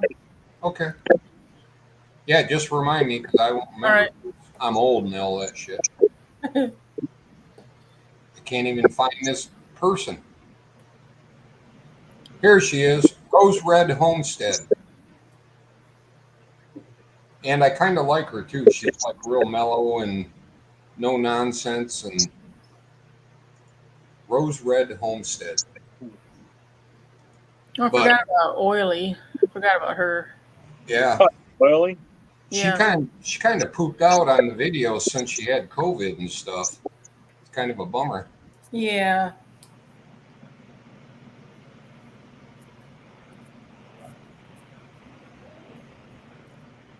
And that one guy was kind of going after her being a dick. And I think that kind of took the wind out of her sails right at the same time. Oh, I didn't know that. That's too bad. Yeah, some other jerk-faced prepper guy Okay. who does canning and shit and started bad-mouthing her and blah, blah, blah, and Hody and the Blowfish. And it was all bullshit. I don't understand that way of building your channel. Yeah, prepping. Prep Ford is Oily, I believe. Yep. Yeah. Yeah, she used to get all them guys together on live streams and they'd all can together and stuff. There was some good info. And what? This guy just didn't like some of the information out or something, or what? There was a little disagreement between the two of them, or between one group and another group, and he just took it to the extreme, poo-poo in every video she made, and telling a bunch of lies, and basically he was in it for the money. He got all these. He was a pretty smooth talker and got all these ladies to join his, where they were sending him money every month and all that shit. They had to give him money to join his club. Yeah. To be able to see live streams and shit. And they kind of called him out, and he just. Yeah, I call people out go for that. I'm like, you had to have a membership to watch certain gun chats and shit, and I'm like, bullshit. I ain't Fuck that. Had a membership to watch. Well, it was funny. It was all ladies who were watching. So he got kind of in his brain a little Casanova-ish, and they, kind of called him out a little bit, and he just took it to the nth degree.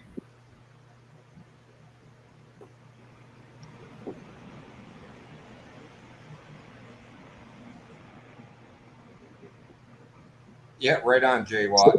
I seen some of that in the preppers. It was a real shame.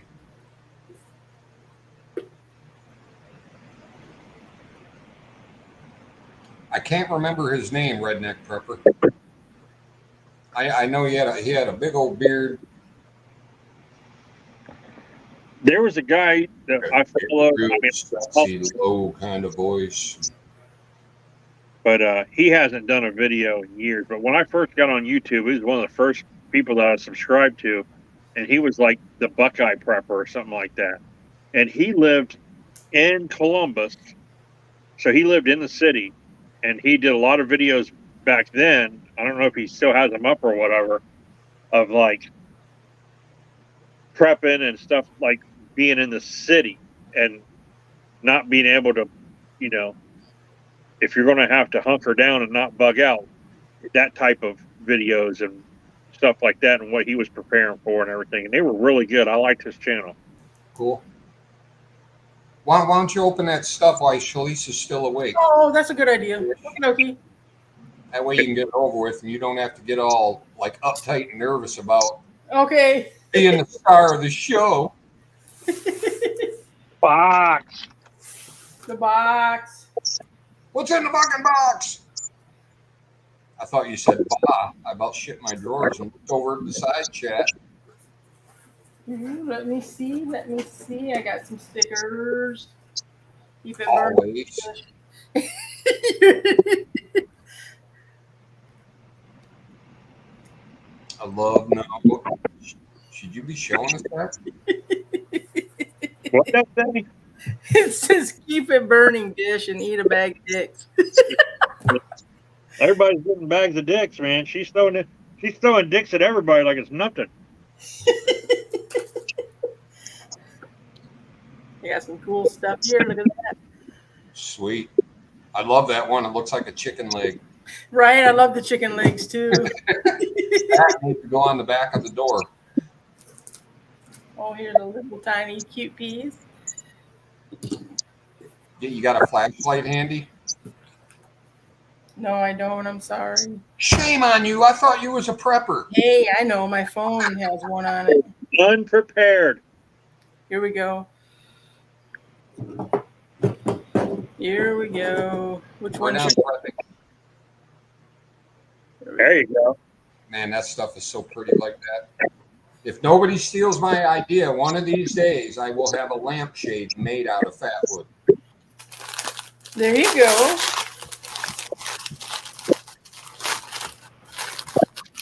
This is for my birthday, guys.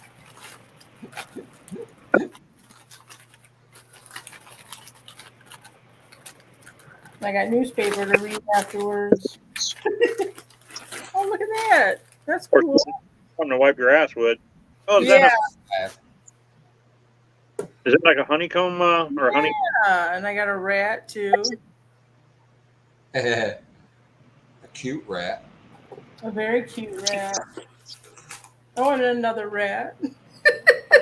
I don't remember being part of the ratting out, but maybe I was. The rat club.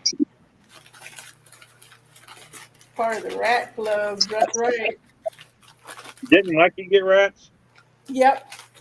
And he was the one that got ratted out. Oh, that smells really good. Sweet. Yeah, it smells really, really good. Here.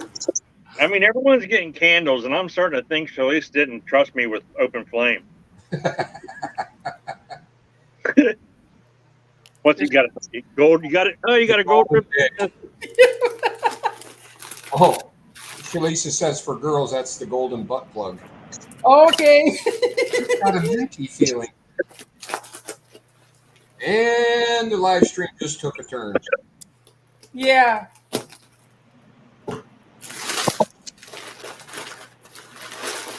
She tapes stuff like my mom does for Christmas. Takes you 4 hours to open up a present from mom. That's the golden rat. Oh, wow. I got a nice big can. Check that out. Sweet. Oh, nice. Like the purple. Right on. Thank God it's not pink.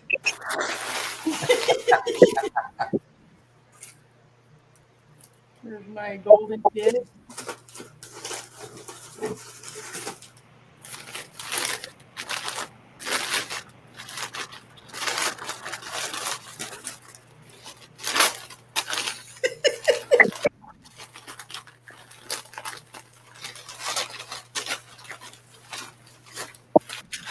Well, there's proof she didn't pre-open it before the unboxing.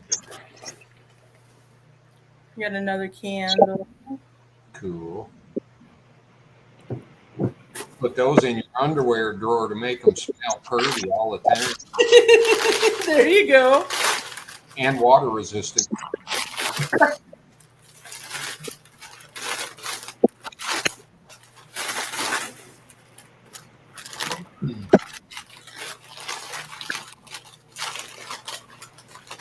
I gotta ask this: is that door behind you? Is that a closet, or is that the door out of that room? It's a closet. I was gonna say, if you had to leave that room, you gotta turn fucking sideways to get through that door. This is so true. No, that's where I hide on the weekdays, Ohio. Yeah. Yep. If you look real close, right where that trim is, there's a little pinhole through there.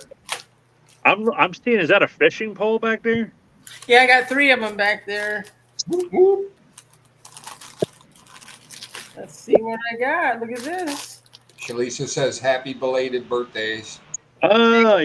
Lisa. You gotta put those in a little dish and put one out in the living room and see if your mom will just start eating them. Okay, I will do that. And then have her look at them. I bet you she will crack up. She will. Thank you so much, everybody. Thank you, Steve, for letting me have a piece of your chat there. Please. Thank you, Shalisa.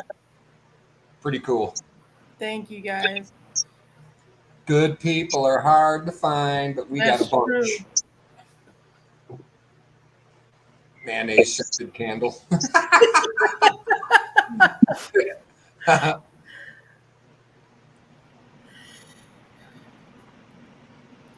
The pantry door, believe it or not, is not much bigger than that. So don't eat anything while you're in the pantry. I got in here. How come I can't get out? You walk, find a pack of chips, eat it real quick. You can't get out. Yeah. I can see Dish reaching way back in there to get that can of peas, and that one boob goes, boing. Now she's like, stop. Mom! Mom, I need some lube. Hey, Bring the grease again. my grandma had a pantry that was like really long. Like you're talking about, like when you open the door, it was like really. You had to take like 6 steps in and then grab the chain and turn the light on. And it had the shelves on both sides. It was really long. And somebody told us when we were a kid that because none of us ever knew our grandpa. He died before any of us was ever born, you know? And my grandma remarried like 3 times or something like that before. Damn. Yeah, craziness, right? And then like all of her husbands died. So my one older cousin come up with some type of finagle story that grandma killed them or whatever, and they were all in the pantry, hanging from the pantry. And grandma would ask you to go get something out of the pantry, some beans or something, man. And it was just like, you're scared to death because you had to walk in that pantry, and before you could even see, you had to walk about 5 feet in and click the light. And then when you click that light, you're just hoping there wasn't a dead body hanging there. Granny's meat locker. What goes through your head and your imagination when you're like 6 years old, you know what I mean? Yeah, Right. running up basement steps and all that good stuff. Oh yeah, trying to turn the light off and try to run to your room before it gets too dark. Hit your toe on the corner of on the wall. Oh, that's terrible. That was just yesterday. I used to get issues when I was a kid walking home on the dirt road from my buddy's house. No street lights. I mean, you literally go like that, you couldn't see your hand. And my mind would start going, man, I'd hear Sasquatch behind me and all kinds of shit. Oh, yeah. And the faster you walk, the more panicked you got. Or you'd be walking, you think something crossed the road in front of you. Yeah. Oh, Like- yeah. Stop dead, like what the fuck was that? And whistling makes everything worse. I don't even want to bring him up. Fucking woman raper. We lived, there was some woods between my house and one of my buddy's house, and we had trails and paths that all went there.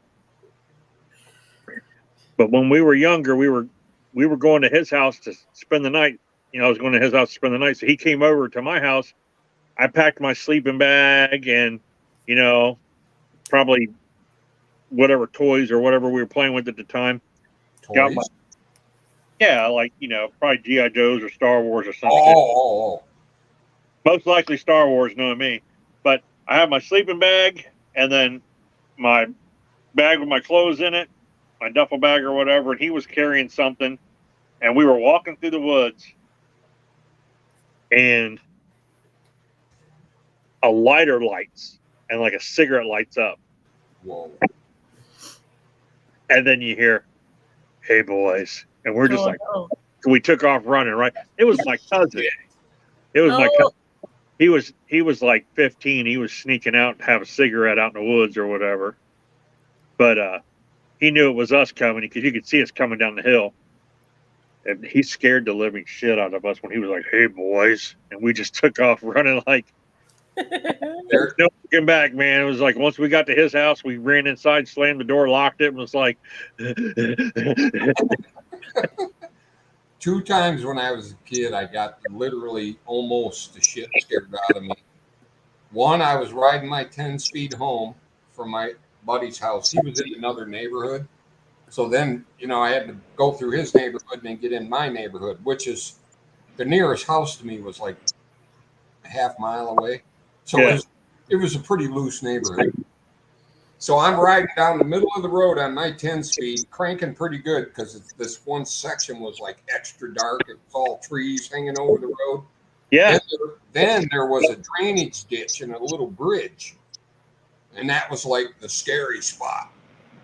I was booking down the road, boy. I was in about 5th gear, cranking pretty good, right down the center because you had to. And a bunch of my buddies jumped up out of that ditch, growling and shit. My fucking feet come off the pedals. I rack my nuts on the fucking crossbar. Fucking skidding and wrecking. A scream actually came out of my mouth, man. That just petrified me. It's like, you fucking assholes. And then the other time, my buddy, they had horses and stuff. We all used to ride. Actually, they were big ponies. We all used to ride together. A couple of my neighbors had ponies and shit, and we all, use them and whatever. So we were heading back towards the house up this, he had like a half-mile long dirt driveway that went through a swamp and shit. And they were having a big family gathering. Well, one of the older guys, to us, he was maybe 30, knew that we were out riding horses. So there was this big, short, bushy apple tree, and he was hiding behind that bush right at dark, just where you couldn't see. The horses were like on, automatic going back to the house mode. He starts growling behind that fucking bush.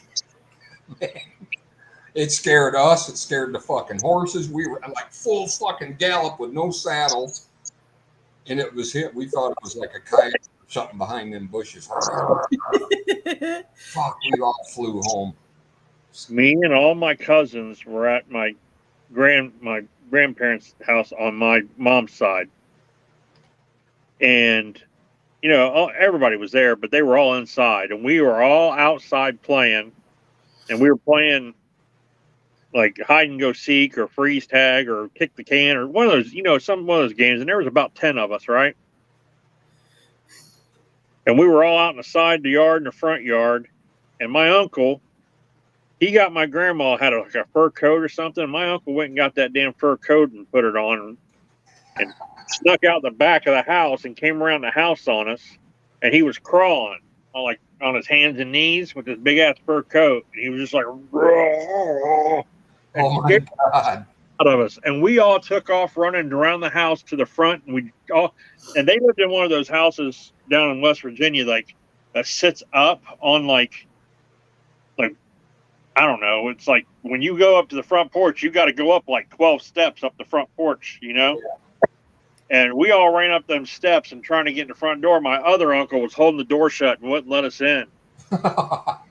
and he come climbing up them steps after us, man. We were done, ate up, man. We were dead. This thing had us dead to rights, and we couldn't get in, and we were screaming and crying. I think every single one of us was crying our eyes out, man, because we were all under probably eight years old, 7, 8. Say, what were you, 18 or 19? No, we were young. There was, and even my oldest cousin at the time, probably that was there, was probably no more than 10 years old. But I mean, I was scared shitless, dude. This thing, we thought it was a bear or something. We didn't know what it was. It was coming out. I think it's worse to get scared in a group than if you're just by yourself. Yeah, because you can just if you get scared by yourself, you jump, and then your mind, and you realize it's over. But when you're with a group of people and they keep screaming and crying and screaming, and then especially if you got about 3 or 4 cousins that are like 6, 7 years old, and they're all girls. You know what I mean? Oh my God! What gets me is if like the older guy of the group is scared, then I better be fucking in full panic. Right. Good night, Clint. Hey, Vanessa Kitty, how you doing? I need another Coke. I'll be right back. Alrighty. Talk amongst you. Hey, Vanessa. Ouch.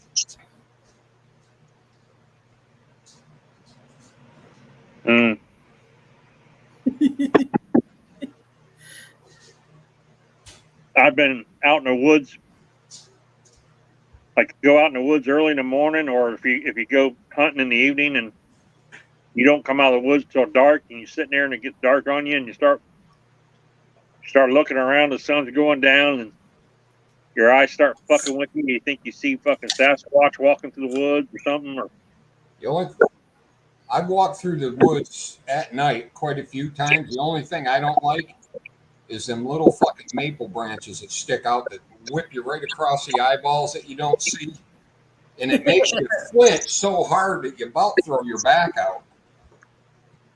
I think you go out squirrel hunting or something early in the morning, and you're walking through the woods and it's still dark, the sun's not up yet. You walk into one of them spider webs, instantly turns into a fucking kung fu master. Oh yeah, definitely. That's why I wear the bill hat. At least they don't hit my face. Yeah. Can't stand spider web across your face. You can hear it like popping and stuff. It's not the web that gets me. It's the wondering if I walked through the web and the spider was on the web and now it's on my back.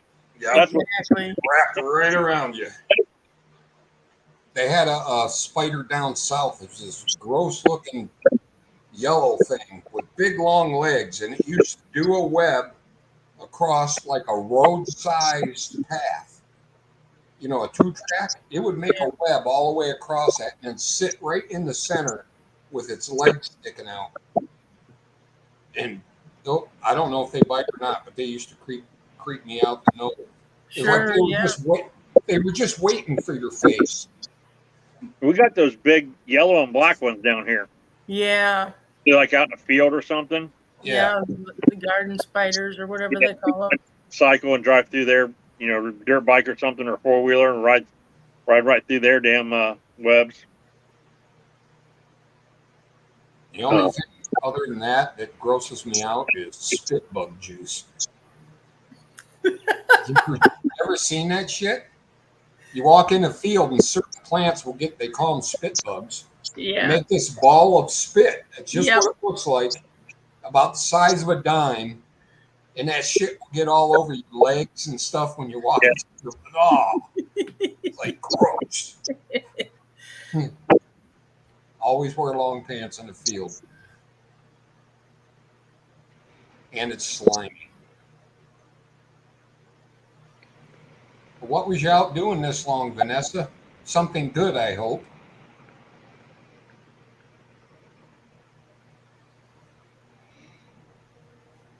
Yeah, I swear to God, Jay Watt, I've had Sasquatch right behind me a few times. It's like, don't look back, just keep walking. Right. That fucker, you look back and that fucker swats you right across the head. I did a fucking, I don't know, I was probably in my early 20s and I started getting into like, on the weekends, I'd go like hiking and stuff. And then I had a buddy that got me into like doing like overnights where you just pack your little camping tent, your backpacking tent. Yeah. And a roll, just your roll and a light sleeping bag and just enough food to get you by. And sometimes you build a little fire, with what you could find. Sometimes you wouldn't, and we would hike out in the woods and we'd hike, we'd leave work on a Friday and we'd hike until it got just about dark and we'd set up camp or whatever. And Hey, Dish. Yeah. Can you hear that phone call? Hey, man, you want to go out and play Brokeback tonight?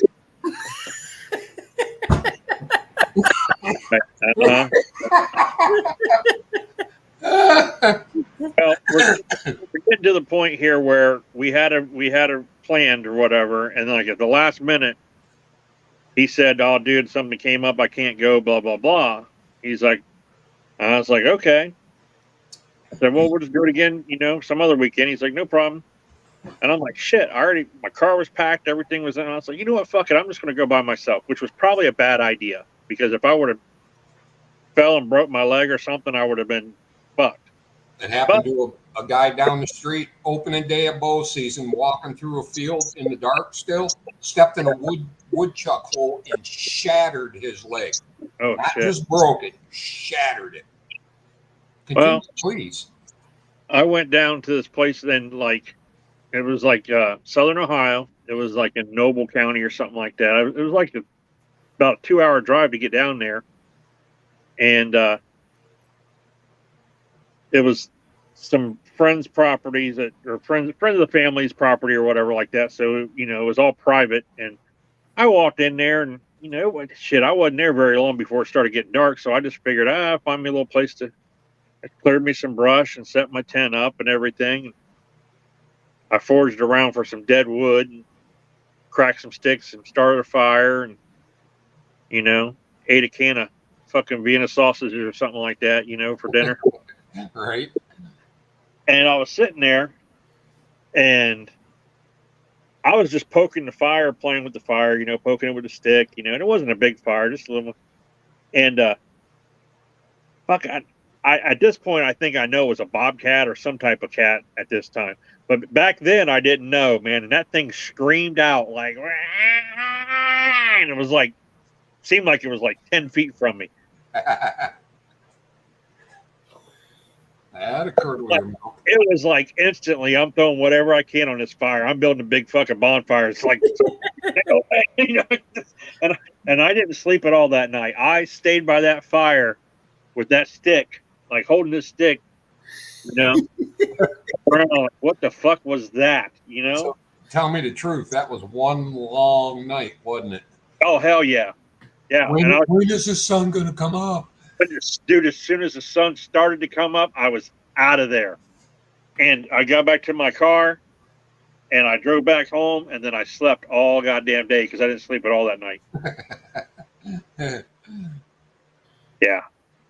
Right on, Gunpowder. I told you the story, me and the screech owl. I did not know it was a screech owl until years later. Oh my God, it curdled my milk. All the way running home or jogging home or quick walk home, I was like, I love Jesus. I swear to God, Lucifer was over my shoulder coming. I was waiting for the hand just to grab my shoulder. That was right at the time when what's the fucking devil movie and the girl floating above her bed? Oh, actually, Hey, that's the time that movie was out. And I knew Satan was straight behind me, going to scoop me up. Golly, I've never been that petrified. Holy crap. And I could see the lights on my house. And it's like I just focused on that light, man, making a beeline across that field. Like, holy shit.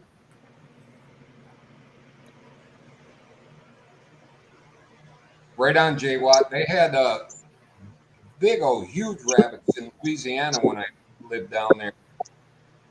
And the hunting area I went to had walk paths, nice big wide ones. You could run a four-wheeler down them easy. And they all had grass, like ryegrass planted on them so they would feed the deer and shit. Well, the rabbits used to come out and eat that grass. And when you got close to the rabbit, they would scream as they ran away. And it took me forever to figure out that was a rabbit, because it used to like scare the crap out of me every time in the evening. And I finally found out it's a swamp rabbit. You know what scared me one time is I was up in a deer stand deer hunting, and there was a fucking deer below me that I didn't even know about it. Now, I don't know how I got there. I might have fell asleep in my deer stand. Who knows? Just saying. But when it was time to come down, you know, I stood up and I turned around and did this whole safety thing where you hook in, you know, with the little rope or whatever. And as soon as I started to lower my gun down, that fucking deer must have been right underneath my stand, because he was like, and blew and whistled. That whistle blew. Man, I about fell out of the fucking deer stand. I was like, Jesus Christ. I've had him sneak up behind You know, me. because he was right underneath me and I could have had a nice buck. Yeah. I've had him sneak up behind me and do that.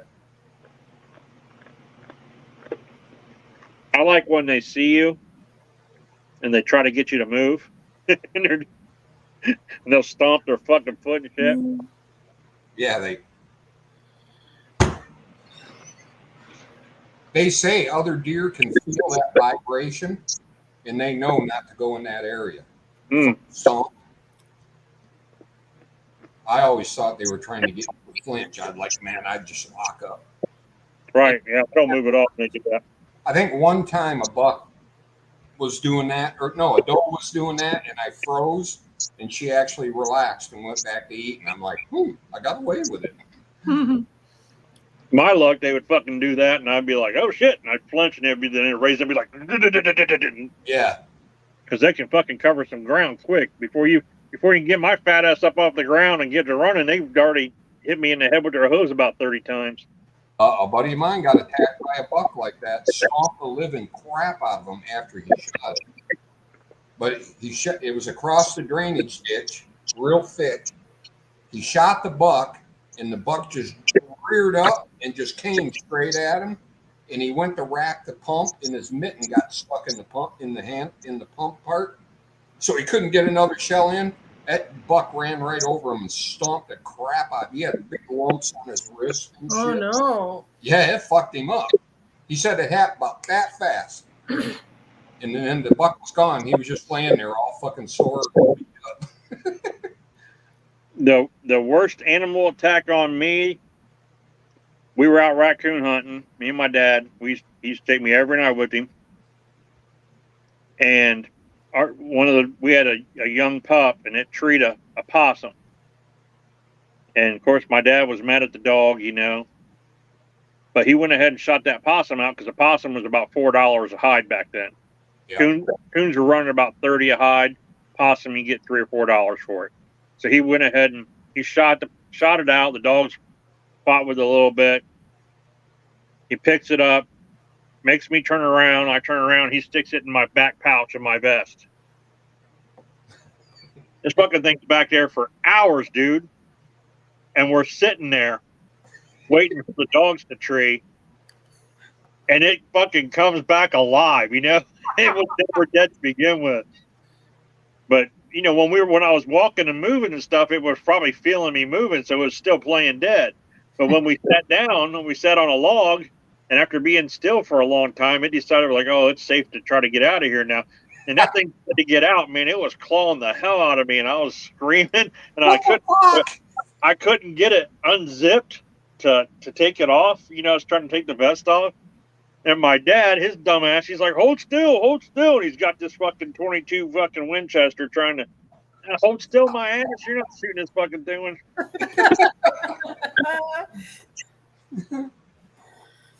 I had a buddy of mine that happened with a muskrat.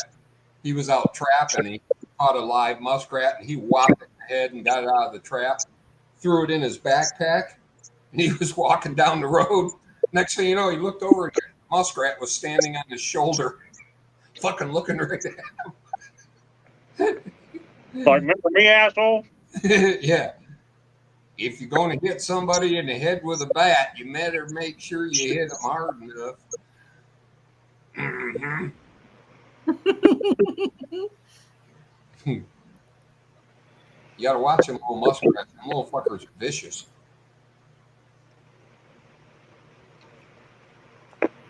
One randomly just walked through my buddy's lawn and got too close to what was their dog? It was either a German Shepherd or one of those long-haired red dogs.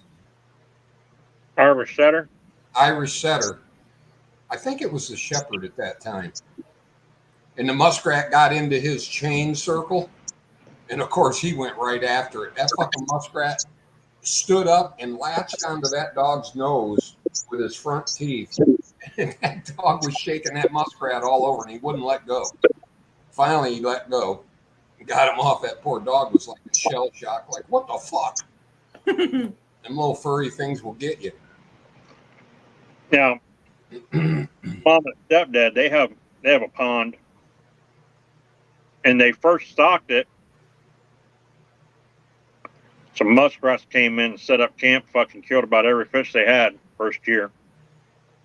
So then they did some muskrat eradications, Tactics.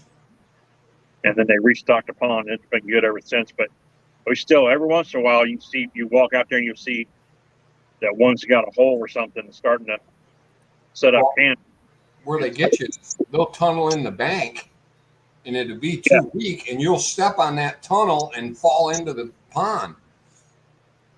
Yeah, we every once in a while had to do some muskrat eradications. Right on. And another thing that was killing a lot of the fish, the smaller fish, was the blue herrings. Yeah. They And come. Chances are it was more a mink than a muskrat getting the fish. But they live hand in hand, so you go for it, J Watt. They're all cute and cuddly while they're young. Yeah, we had one when I was a kid. Yeah, next thing you know, they're eating your firstborn. My mom had a groundhog when I was little, like, very little, and my mom had a pet groundhog, and it used to drink it would drink the old 16-ounce Pepsi bottles, the glass bottles. It would drink Pepsi. I guess it would. It loved marshmallows too. It'd eat marshmallow, fucking sugar. The damn thing was all sugared up. No wonder it was so damn. Right. Well, Pepsi and marshmallows, the fucking thing all cracked out. It tried to follow her when she was leaving one time, and when she went to shut the door, it stuck its head in between the door jamb, and when she went to shut the door, she pulled it shut and smashed its head, and it was enough to. She's so mean. She didn't do it on purpose. I mean, she'll still talk. If you talk about the groundhog, she'll still cry a little bit. That was her baby. Aww. She had it before she had me. So one of my sister's boyfriend caught a baby groundhog and kept it as a pet for a while. He was out in the yard petting it one day, and that fucking thing bit his nipple. Ouch. He screamed. Holy crap, that was funny. Then he set it free. Dude, we had a rooster growing up that fucking thing would not let me in because we had like a coop where you could walk in and go in and get the eggs and stuff. But then there was a door on the side of it. We had the fenced in area. Yeah. You could actually go in like the fenced in area and you'd have to clean their water dish out and stuff like that. You go in there and give them water and stuff and clean their dish out and shovel some of the shit away. That way it's not so stinky and shit. Every time I go in there, man, that big fucking rooster, man, he did not like me. He would always come flogging at me. I had to trick him and get him in the. People they do like. Well, I get him to come in the. Like if I would go in the coop, he would come in after me. So if I could get him to come in the coop, I could shut the door. Once he was in, I could shut the door and then jump out real quick. And he was stuck in the coop, and then I could go out and do what I wanted to do. And I would always feed them hens and let them eat all they wanted before I let his fucking ass out. Be like, that's every day. Well, no wonder he didn't like you if you didn't feed him. I just didn't do that until after he started. He started it, damn it. Yeah, we used to get eggs from a buddy of mine, and we used to have chicken rooster come out of the hen house. And then we'd slam the door behind him and then run around to the people door of the hen house. To go in the egg. Tear you up. I seen a meme the other day that said, some of you ain't been chased by a rooster, and it shows, or some of you as a kid that never been chased by a rooster, and it shows. You guys, we had guineas, and I don't know why. I don't know what they're good for. I don't remember eating their eggs or anything. They were just like watch birds, I guess. If someone pulled in the driveway, they would go nuts, make all kinds of noise, so someone was there. I don't know I don't know the purpose of them. I really don't. My dad always had guineas though, and we had a turkey one time. I didn't like that fucking turkey. I'm not a big fan of the turkeys on farms either. Them little fuckers sneak right up and bite you behind the thigh. Yeah, they're like little ninjas, man. Then they do that, foop, foop, like they're showing off and shit. It's like, fuck you. I'll tell you what bird I hated. We didn't have it very long. I don't even know if it was ours or if my dad got it for somebody else or something, and we just had it at our house. But I was younger, and I can't remember. I wasn't that old enough, barely old enough to go out and fucking feed the chickens. So, was a peacock. That fucking thing, it would put its feathers out, big old tail. I mean, it was pretty, awesome looking bird, but when it would put its fucking tail out real big, come at you, puff its chest all up, scared the shit out of you when you're a little kid. Yep. Chase you. It chased you all the way up to the house.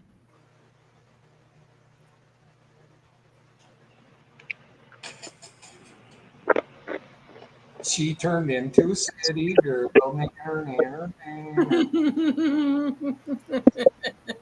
I miss having Polish chickens. Well, you gave them up. Can't be missing that now. Bet you don't miss them damn snakes, though. I bet you could have chickens where she lives. Probably. I can have them here. I should get me some chickens. I'm sure the neighbors would love that. Right. Fucking 5 o'clock in the morning. My leg hurts.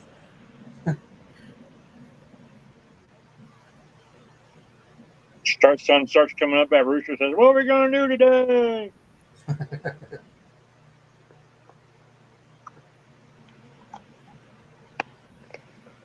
Yeah, see, she's allowed 7 hens, no roosters. Them rooster eggs don't taste for shit anyhow. So. Just like the bull, it's real thick. I don't like it. The bull milk. Yeah, bull milk. Too thick. What the fuck was that from that stupid movie? Badger milk. Drink the badger milk. I don't remember. Bigelow. Deuce Bigelow or whatever the fuck it was called. Or was that Manimal? Might have been Animal.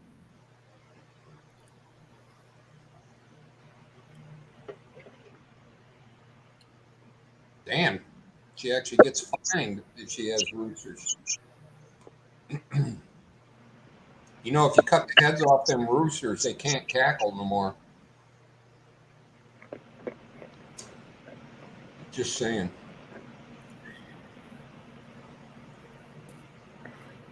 Give them a laryngectomy. We used to feed them hens. Well, I forget what is it called, like mash or something. Help them produce more eggs or whatever. Yeah, calcium. Deuce Bigelow, male gigolo. That's a big bitch. Yeah. I can't remember if it was that one or I think it was Manimal. That Deuce Bigelow, man, I laughed my ass off when he took that girl with Tourette's to the baseball game. That was the funniest fucking scene. It was. That movie watching, I didn't want to laugh though, because when you laugh, you miss stuff. And all the little jokes and shit were coming so quick. If you were laughing, you'd miss something. Mm-hmm.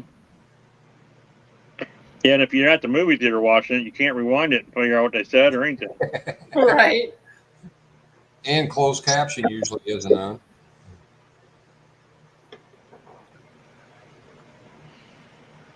Hey, I wonder if that would work on a rooster, redneck. It said put a shock collar on him.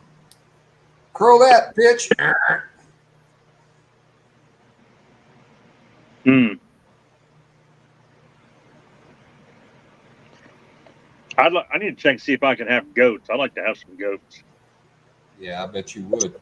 I want some of them little pygmy goats that faint when you jump out and scare them. Oh, those are so cute. Yeah, they are. But I have a feeling I would torture that poor thing like way too much. Right. It'd be dead in a week. Have you seen where the guy kicks the ball at him? It's like one of those big, giant, bouncy balls. And they're all just sitting around, and he kicks the ball over. towards them, and when the ball hits the ground, it like lands right between all of them, and every single one of them, they all make one move and then fall over. It's like 10 of them. I've heard they said that. Have you ever heard of the word scapegoat or the phrase? Yeah, scapegoat. Yeah, They think that's where it came from them fainting goats, because they think back in olden times they used to have one or two fainting goats in with the herd of sheep or whatever. something That jumped they- in, open faint. Yeah, when the wolf would attack, that would faint, and the wolf would attack the fainting goat and let the sheep be. While the sheep got away. Yep. So the guy was a little iffy on the history, but he says he's pretty sure that's where that phrase comes from, scapegoat. Well, that's like graveyard. You know where graveyard shift came from? When they used to bury the bodies.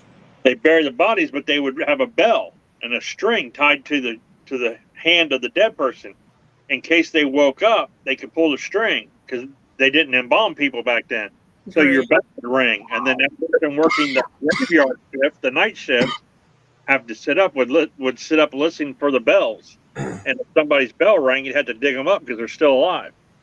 Great. Gunpowder, he wants a goat to match his new tall black boots he just bought. Just saying. They're not black, Excuse me.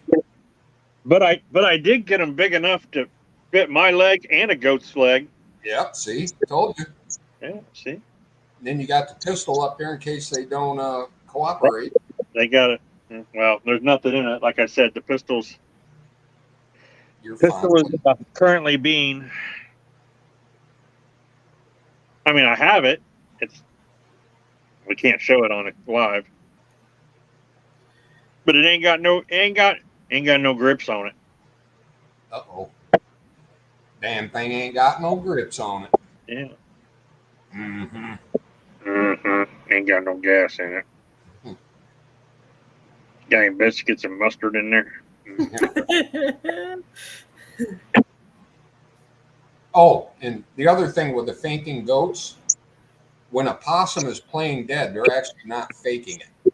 They go into this weird comatose state and then put out this stench, nasty smelling spit, hoping that the critter will leave them alone. They say it's the same thing as the fainting goat.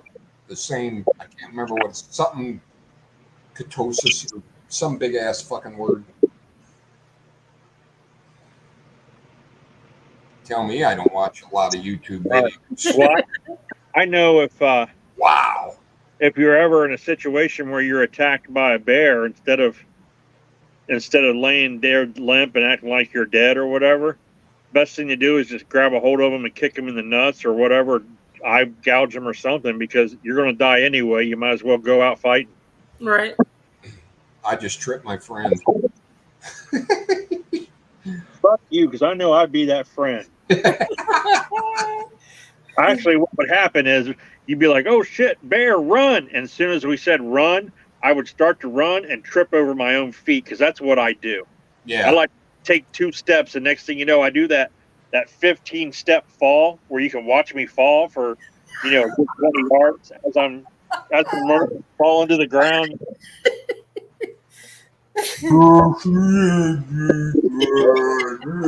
Slow motion.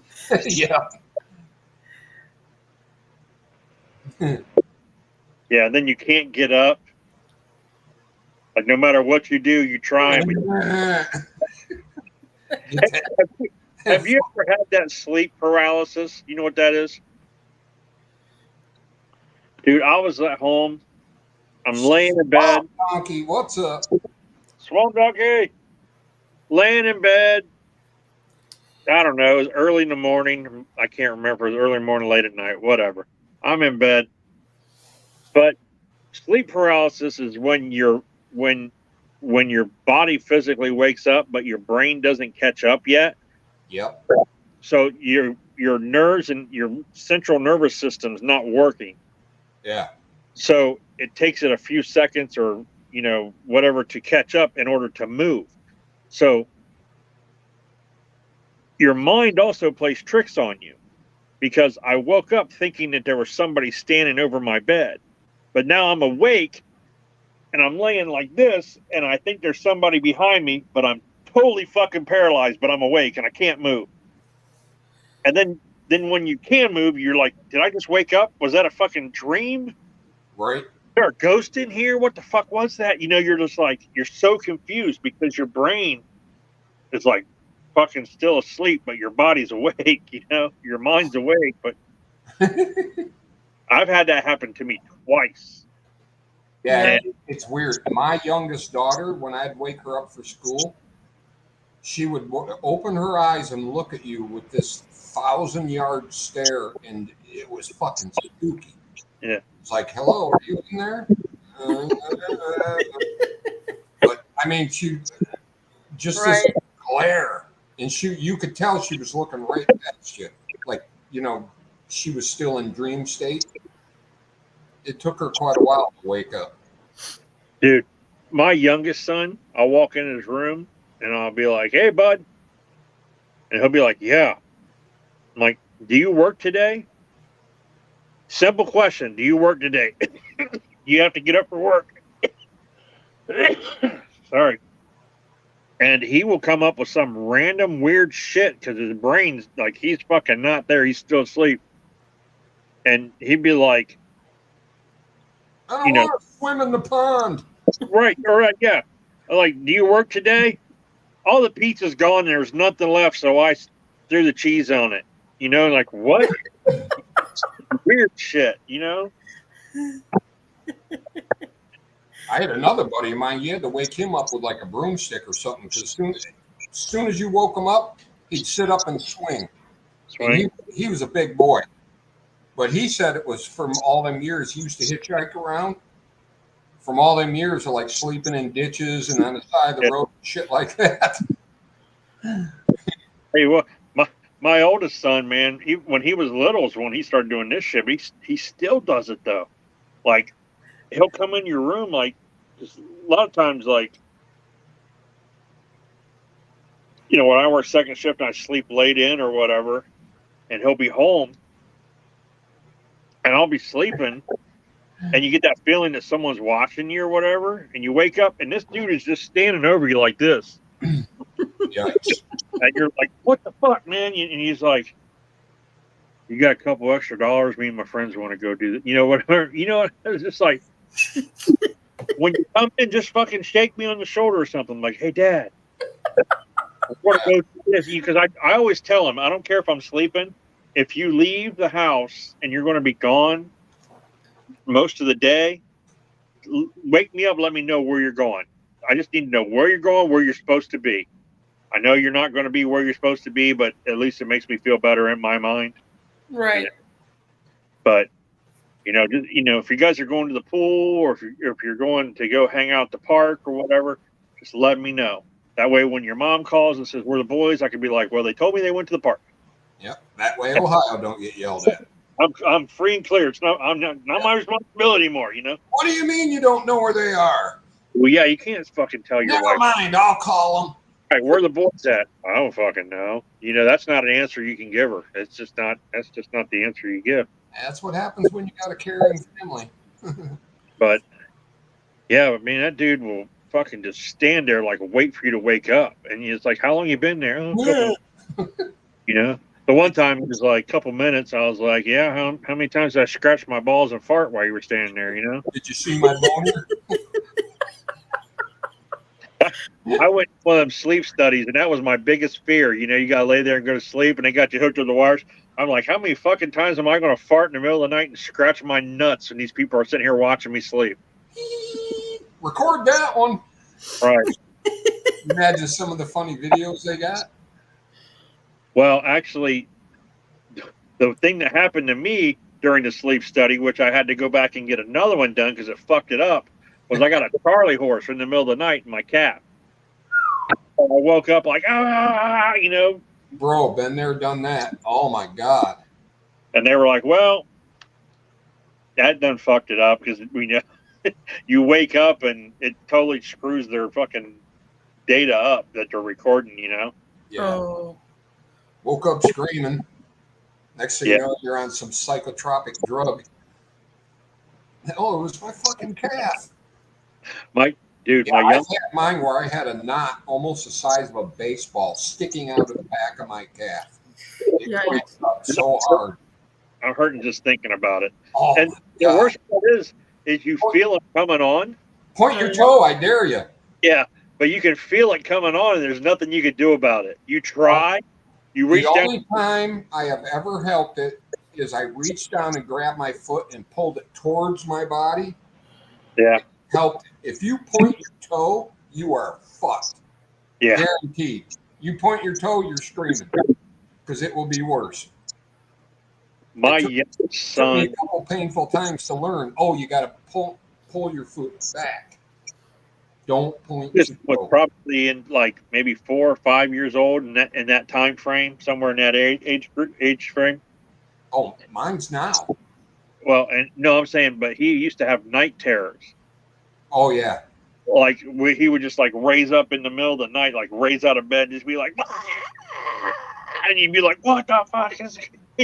And then he would just fall right back to sleep like it was nothing. Like just get up and scream at the top of his lungs, bloody murder, wake the whole fucking house up, and then go right back to sleep. It's just Right. like, Have a good night, Prepper. see See you, you Prep. next, everybody. Thanks for coming. Yeah, it's like, what the fuck just happened there? Yeah, and I used to get those calf cramps.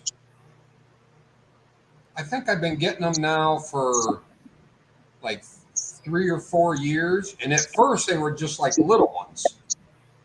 I could feel it and it would hurt, but it wasn't like, oh my God. The last couple I had, I woke up literally screaming in pain. It was that bad. Long as I keep up with my bananas, I don't get them. I've been getting them recently, but they're on the front of my shins. Have you ever had one on your shin? Oh, Lord. Oh, that's like fucked up. That's really fucked up because when you try to do that toe up thing, Yeah, you can't do the toe down either. It just I just What get about up. shake side to side? I sit up in the bed and I put my feet flat on the floor, and then I grab my shin and I just start rubbing like up towards my heart. That's trying like shin splints or something. I don't know, man, but the whole front of my, the muscles on either side of your leg Oh, just tighten up so tight it feels like it's your shin or whatever. But then it sends a pain all the way up your thigh, all the way up to your hip. Yikes. It's the weirdest. And I've only been getting them probably the last couple months. I started getting them. now I have heard, the bodybuilder guys. Yeah. I've heard they'll get a cramp in their calf like we get, and that causes the muscle above it to start cramping, which causes the muscle above that one to start cramping. They'll actually go into full blown like body cramp like that. Yikes. Can you imagine how much that would hurt? Well, that one of those cramps that I was having on the front of my shins or whatever, I think that was that was all before, like right when I got diagnosed with type 2 diabetes. So I think it had something to do with that. Now that I have that under control, knowing that I, have been diagnosed now and know what's going on with me, I haven't had any. So. Well, that's good. No shit, Gunpowder. She said her little girl was getting night terrors, and they found out it was her allergy meds causing it. Really? Well, my youngest son, he was been on allergy meds for ever since he was about 2 years old. So, wow, this dude, this guy's bad at breathing. He's asthmatic. He's bad at breathing. When you take him to the doctor to do like the allergenist or whatever, and they do the little prick thing on the back or whatever. Yeah, allergic to everything. Dude, we had to go back like 7 times because they usually do like little panels and they test different things on the different, areas, like the panels. Mm-hmm. As soon as they pricked him with like the grass or whatever, his whole entire back broke out and he went into like an asthma attack and everything. Really? So we had to go back and then they tested like oak, same thing happened. It was like he did not want to go back to this fucking doctor because it was like sending him to this major, allergy and asthma attack every time. and basically there's like you're allergic to fucking everything. You That's know, the way I was when I was a kid, but luckily I grew out of most of it. he's grown out of a lot of it, but he's still every once in a while, he'll will trigger an asthma attack. Yeah. Yeah, grass was one of my biggies. Like if I was playing out in the yard and rolled in the grass, I had to go straight in the house and get in a bath. Otherwise, I'd just be fucking itching all over. Yeah, but this kid always wanted to play baseball or soccer or something that was always out in the grass, you know? Yeah. We finally got him into basketball, you know, an indoor grass. No grass here. Yeah, Right. Grass season must suck. Yeah, well, you know what? Hey, Gear, how you doing, buddy? Bastard gets out of mowing the grass, that's for sure. Right. Gear. Well, you could put them in a full, white suit with a head shield and My wife is allergic. COVID gear. My wife is allergic to like pine needles. Oh, So no. we had a real Christmas tree one year. That's when we found out she was allergic to pine needles.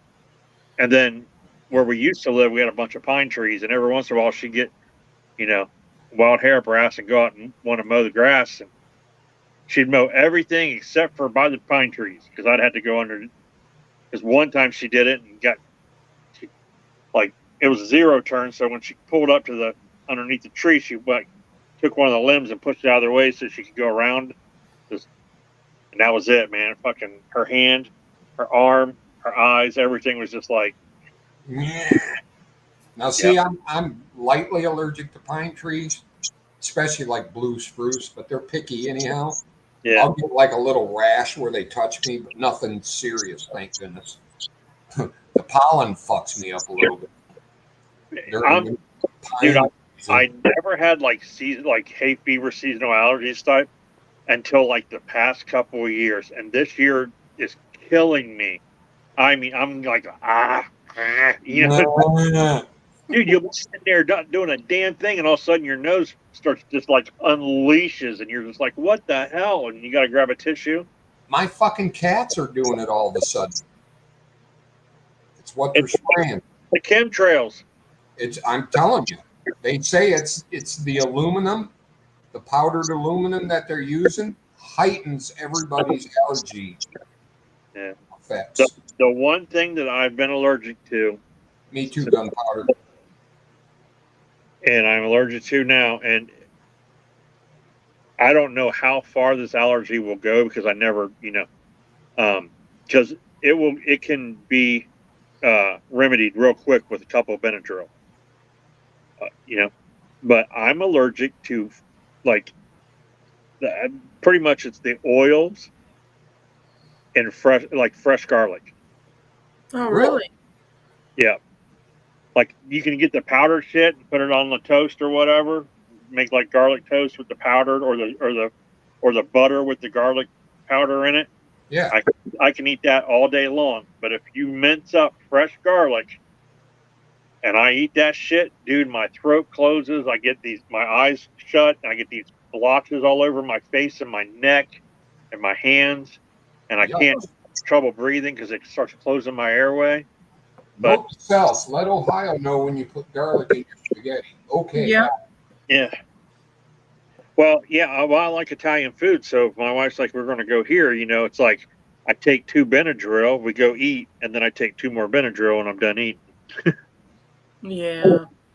But I went to a place, just a little family mom and pop shop, restaurant, and they had like Salisbury steak with mashed potatoes and green beans and a biscuit or whatever. Have a great night, Swamp Donkey. Thanks for coming, buddy. Night.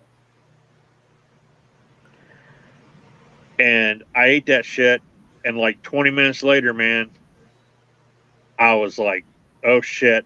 In here? Yeah. And my wife goes, oh, fuck. And she asked the waitress, she goes, hey, got a question for you. Does mashed potatoes have garlic in it, like fresh garlic? She's like, let me go check. And she goes back to the kitchen. She comes back. She's like, yeah, they use fresh garlic in the mashed potatoes. And she's like, is there anything wrong? She's like, he's allergic to it. Boom. We need our check or whatever. And then the manager was like, just go. We didn't have to pay. Just get the fuck out. Don't die. Fucking restaurant. Make scene. You get out. Yeah, don't die here. I'll have to try that next time I go to a restaurant. Went, I'm done Oh eating. shit! went straight to the dollar store across the street, bought some Benadryl. Took 2 Benadryl, sat in the car for about 15 minutes. Once they kick in, good to go. Now we did go back to the restaurant and we paid our tab. Oh, Aw, okay. It's a karma thing, dude. I believe in it because I I'm had with you. a fucking. We were at Walmart and I had a bunch of stuff. You know, like that yellow rope that you use to like hang. You know, just the cheap stuff, the nylon rope. Yeah. I had a little package of it that I was going to use for a project or whatever, and it was like 97 cents. Well, it fell through the cart and I didn't pay for it, and it landed on the bottom part and I didn't see it. And we got all the way out to the car and I looked down and I was like, oh shit. I said, that rope's on the bottom of the car. I said, check, did we pay for that? Check the receipt. And she looks at the receipt and she's like, no. I said, okay, I want to run it back in and pay for it real quick. And she's like, you're going to use the card for? And I'm like, I guess. She's like, here. And she like digs in her purse, gives me like fucking 3 quarters and some nickels and dimes and some pennies, you know? I hate that shit. I hate paying with change. I'm one of those guys that was like, I'll break a 20 before I pay with 35 cents in change or something. Yeah, me too. And I end up with a stack of ones about that thick in my pocket. so I'm walking in, and one of the managers goes, "Is everything okay?" I'm like, "Yeah, this was in the bottom of our cart, and we forgot to pay for it. I didn't pay for it, and I'm coming to pay for it." He's like, "You actually came back in to pay for that?"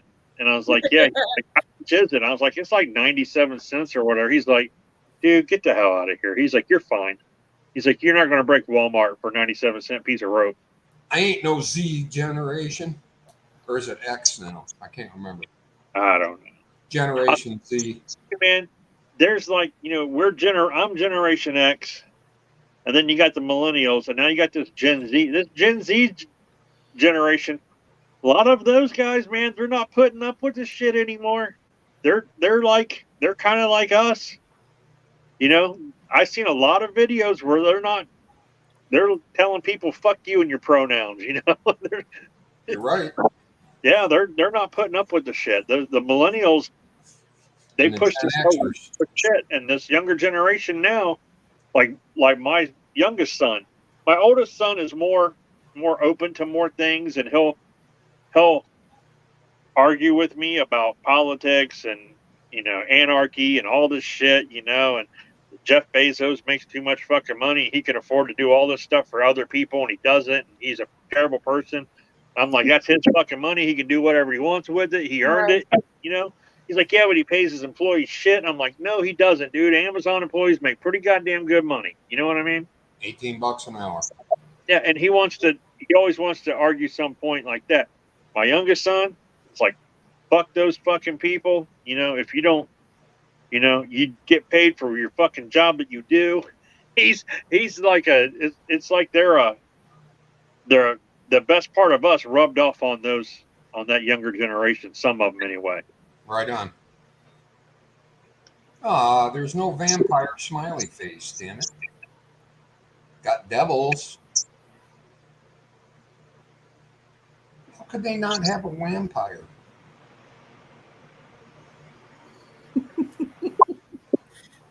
No vampire.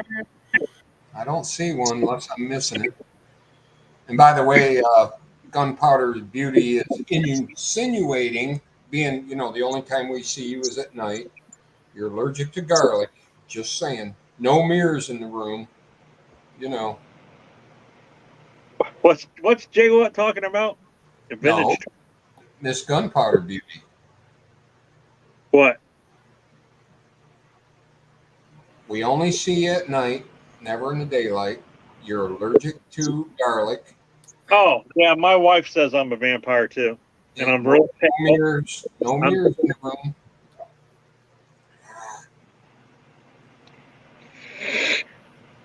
You made Dish feel all sexy though. It's like, oh yeah. Mm-hmm. Jay Watt said, and he has all those vintage toys as if he yeah. From way back before he was born, wink wink.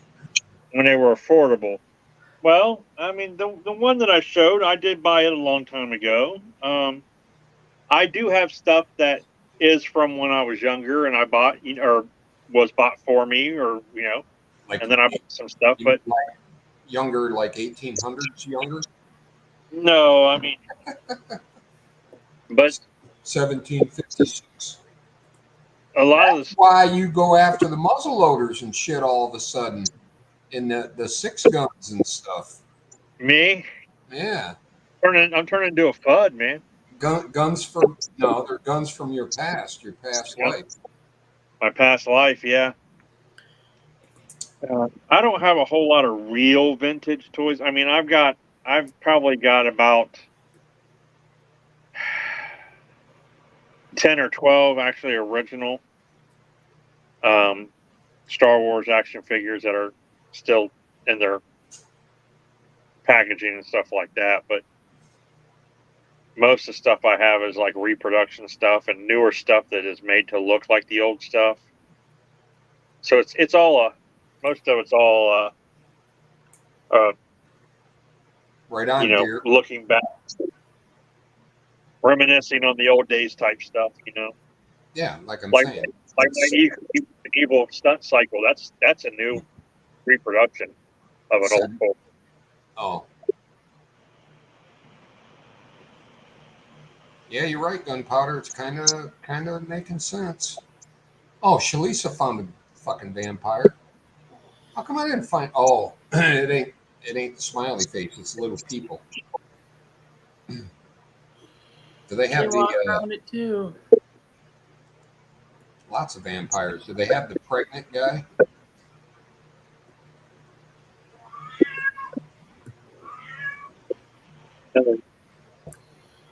She said, "Where's Susie? Where's Susie?" Every night before bed.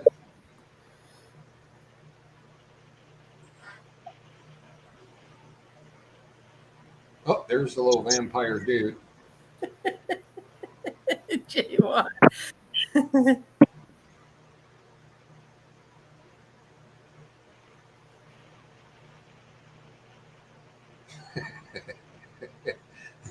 Man, he comes up with some shit. Wooden stakes.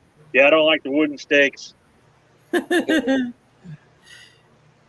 that damn water they have at the Catholic Church. Whew. That shit it must be rancid. Way past the date. Well, by God, they do. At least he's got a beer belly, whatever. Maybe he's a starving Ethiopian with the descended stomach. Just wow. If he had a little fly on him, I'd say he was Ethiopian, but no fly. Have you ever seen that joke about the two bullfrogs on vacation On vacation. in Ethiopia? They're eating all these flies. One frog says to the other, I feel a little bit guilty. Shut up, George. We're on vacation. Yeah, we're on vacation. He had a little starving kid behind him with a big old belly. I find that way too funny. All the flies they could handle. Eating hell is already reserved.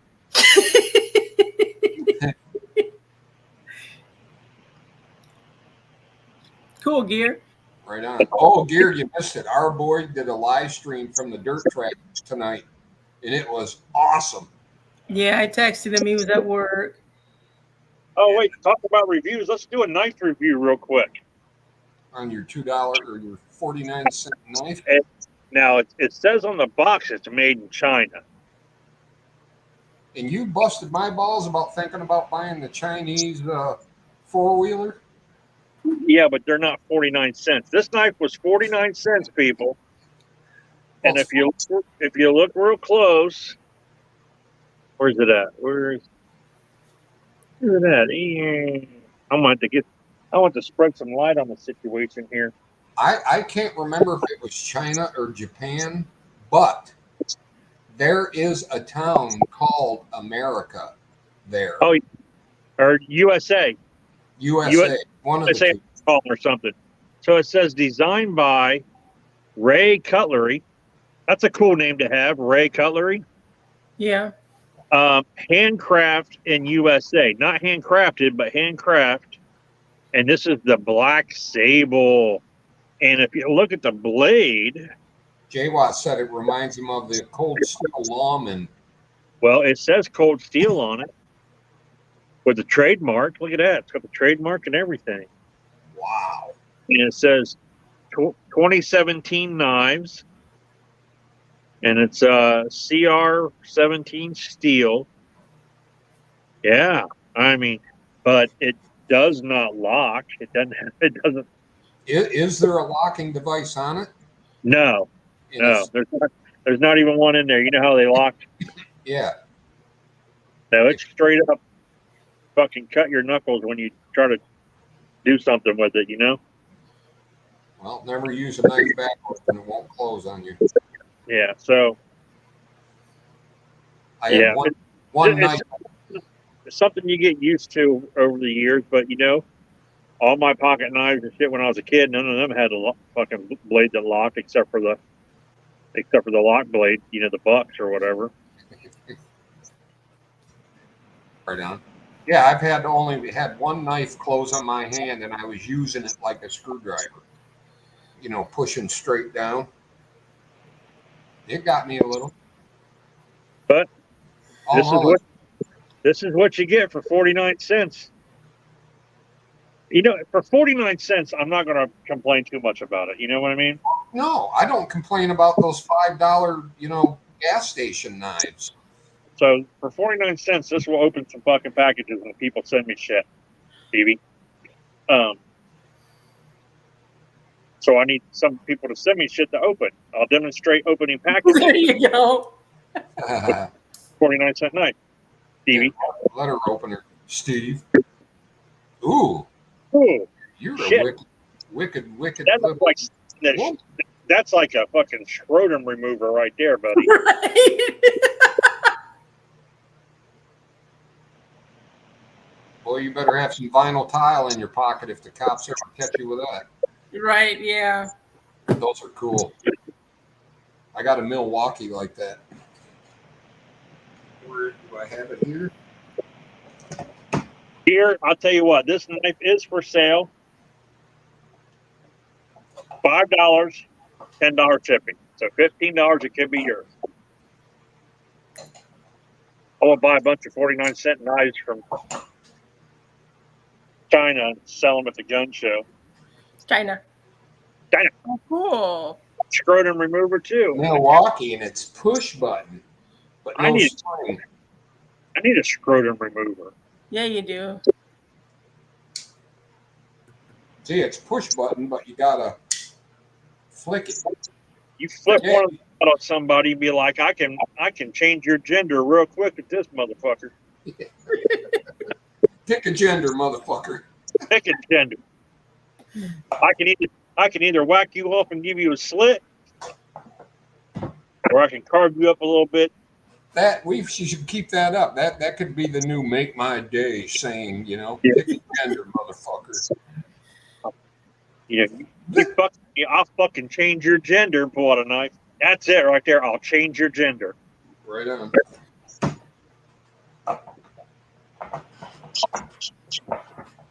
Uh-oh, something moved. Now my drawer won't open. I hate when that happens. Uh-oh. Got it. Ferro rod slid under a box. Salad tongs or whatever in the drawer in your kitchen, they always spread apart and prevent you from opening the door. Yep. Hate when that happens.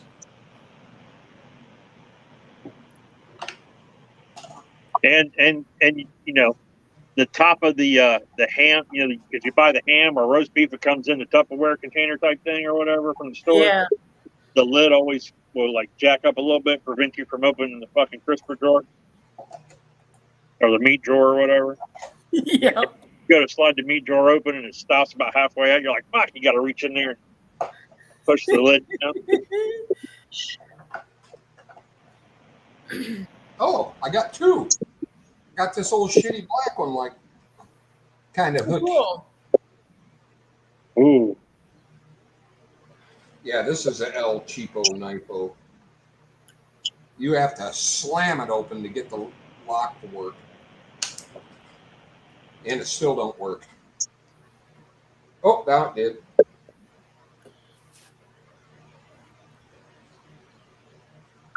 Man, what a piece of shit. Reminds me. This knife is so cheap, it doesn't even have a name on the blade. Here's that little Barlow I got. I think I'm going to search for it. Oh, that's nice. I've been carrying. I've been going like old school lately.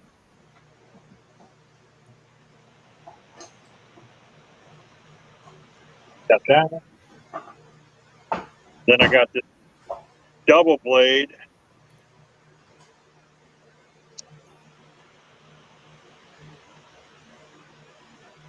Another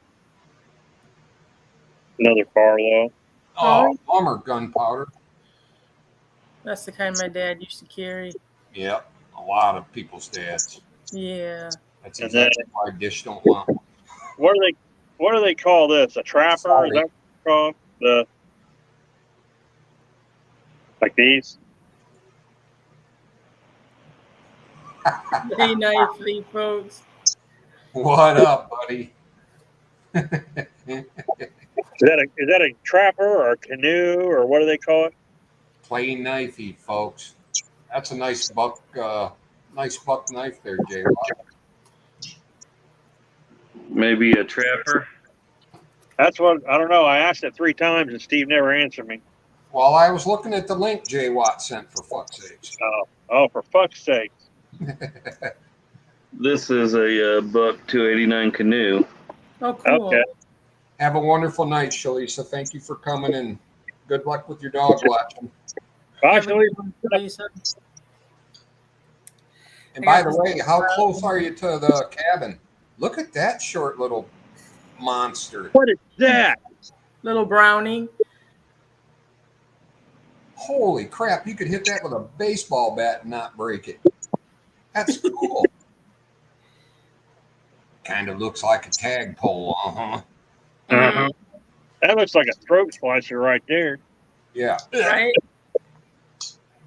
And then I have my prized possession. Gear gets his at cost knives. I'm jealous. My prized possession right here. Nice. Aw, Oh, yeah. you go, buddy. Jay Watt said that was a Stockman, Ohio, that you were asking us what was.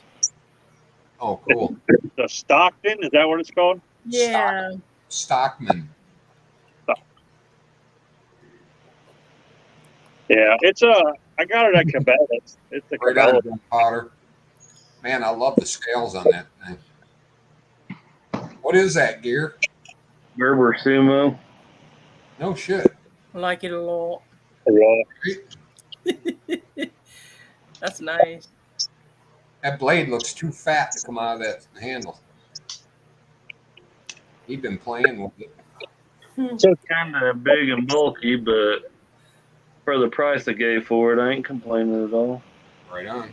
So technically, it's just a frame, Stevie. So I could show it, right? It's just a frame. Yeah. 'Cause there's the smoke wagon. There's the smoke wagon. So that's what you're talking about, getting the grips engraved? Yeah, the grips are getting engraved. Yeah. Putting my name on them, are you? No, I'm getting the dead man's hands put on them.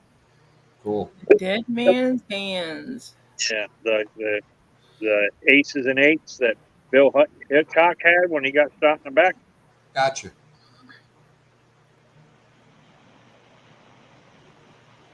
Wow, Shalisa, you got to be close to my place. You must be more in the middle of the state, huh?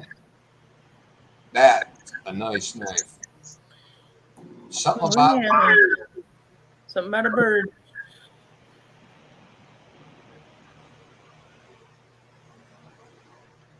Cool.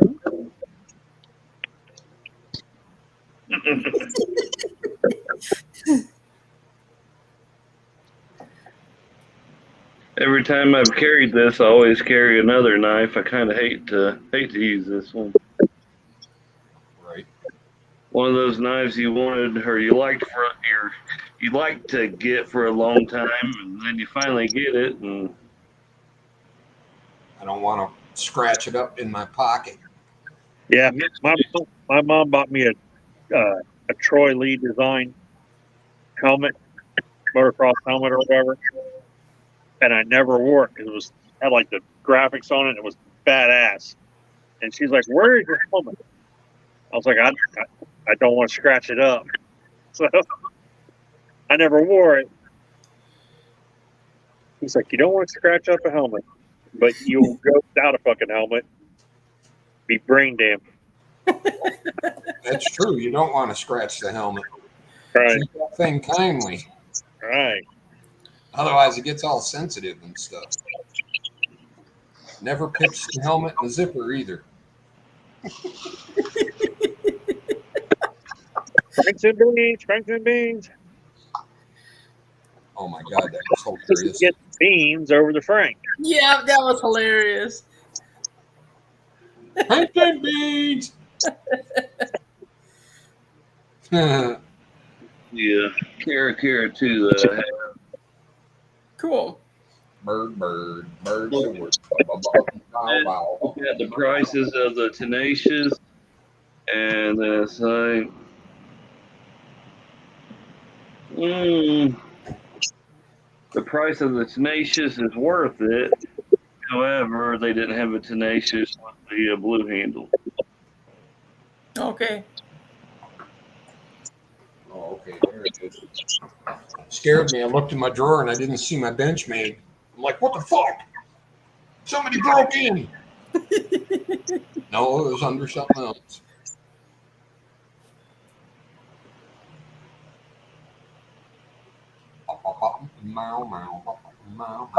Yeah, I gotta be careful when I go to my favorite gun store. They also sell a shit. They have a shit ton of Benchmades in there. Right, good. And other blades. Right. Never bring my credit card to that store. Cash only. Go ahead, put it on the card. Then it takes so long to pay off, you end up paying double the price. You never have enough knives. Right. Right, old timers.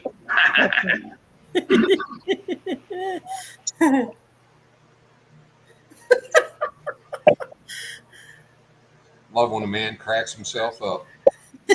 Tells you his brain and my brain work about the same way. Speaking of old timers, there's a kid at work today that kept on calling me sir.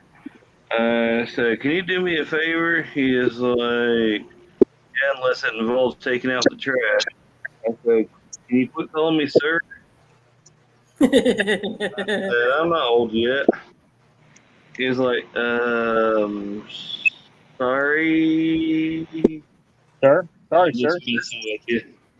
Hey, Rob. Bob Painless, how the hell are you?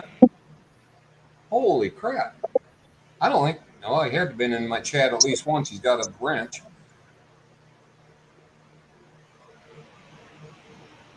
Yeah, we won't be around too much longer. We're all getting old, you know, like deer.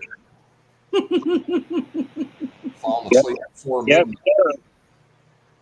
I remember when I thought people in their 30s were old, and now I'm in my 30s and I'm old, but those people, man, they're really old. Just tell that bratty kid you don't identify as being old. Look, Dish, I can build one of those stoves. Oh, cool. Yeah, you can.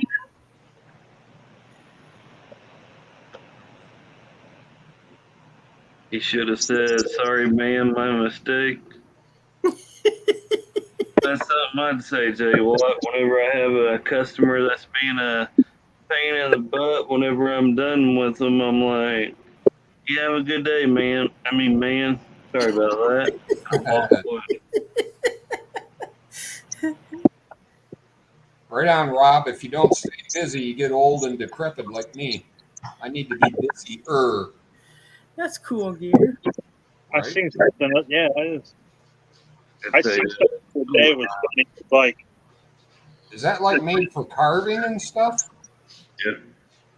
Show that again. That's pretty cool. old timer 240T. Flip that up again.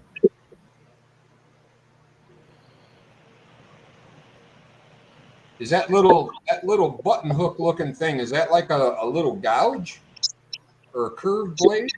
Third one. Oh, that does have. Wow, that is cool. Very cool. Haven't used it yet. I'm trying to get my That's somebody an old. I know. That's Somebody an I old. know. Sorry. That's an old timer. Yeah. Sweet.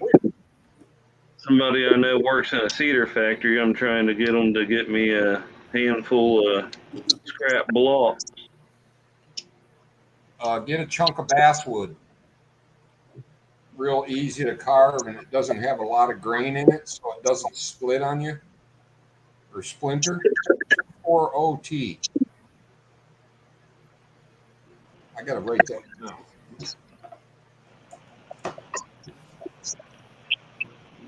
I can't wait to carve a wooden spoon.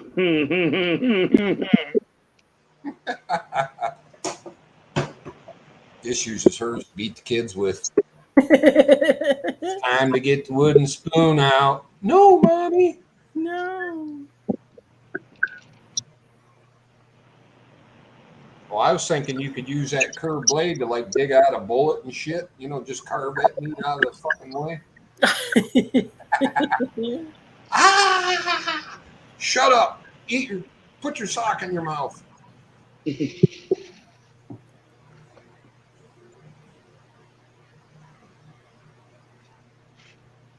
Well, if it comes down to digging bullets out of somebody, they're screwed. Right. If I'm needing bullets that bad, I'm screwed too. Well, I'd have to tell them, well, now you got a bullet in and a pile of puke on your chest, so tough luck for you. I tried. Put some mayonnaise and duct tape on it, you'll be fine.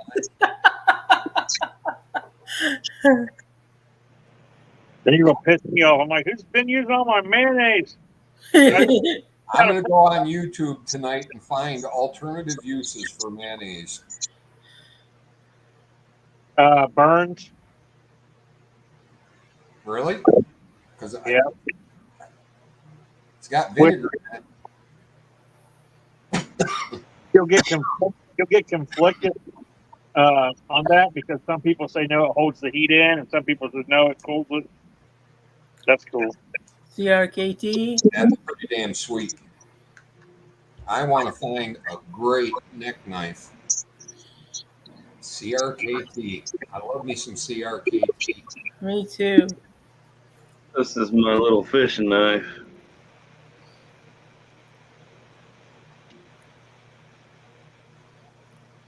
In the trapping world, they'd use that for skinning out the tail.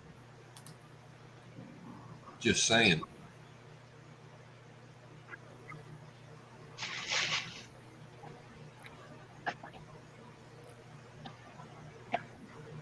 right, Jay Watt. Carve into that bone after the apocalypse, making like trinkets and stuff. Start calling him the Bone Man. Clink, clink, clink, clink.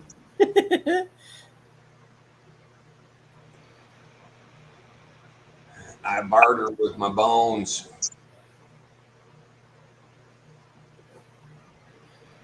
Something else I want to do is learn how to nap. Oh yeah, flint nap. Yeah. I'd like to at least make a rugged looking half-ass knife. That would be cool. But I suppose the first step is buying a hunk of flint. I got a couple chunks, but they're way too small. Sure.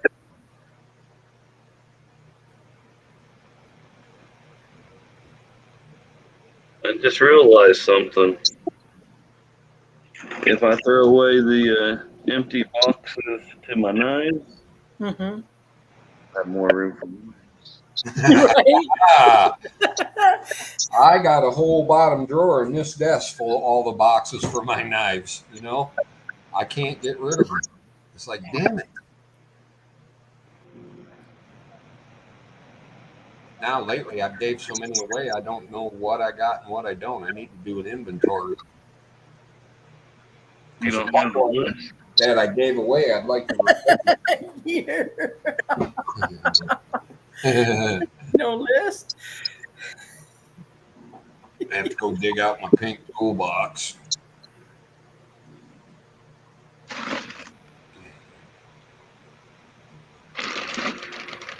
Once they go in the box, they get moved. I might not see them for a year or two. I just built a fire with that wood. Woof, woof. That wood fire.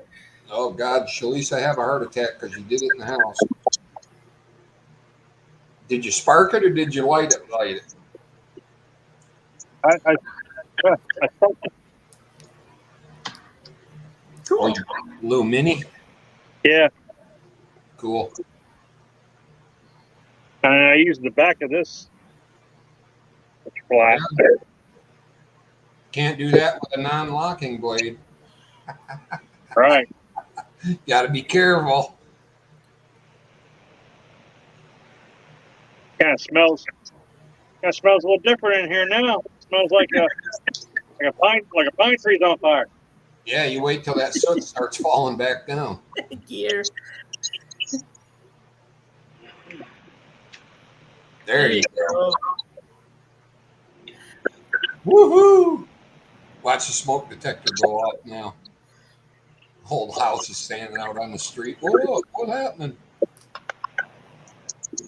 Smoke detector. Yeah, what's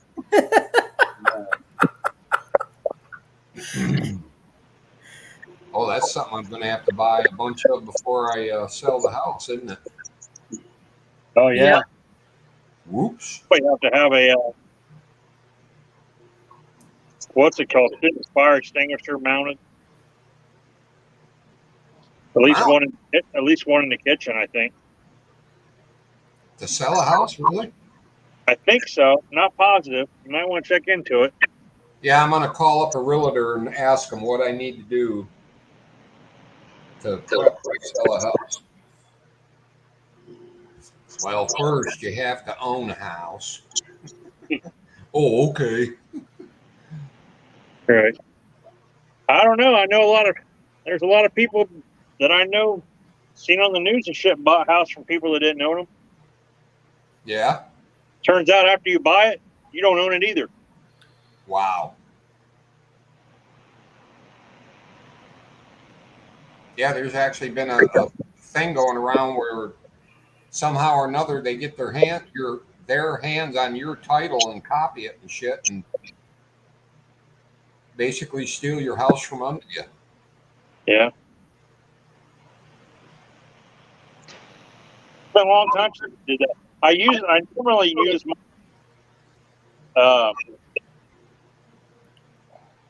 Steve's Woodworking and Homestead custom ferro rod. I usually use it, but I just decided to use the little one that came with that little kit that I had. And it worked. Too cool.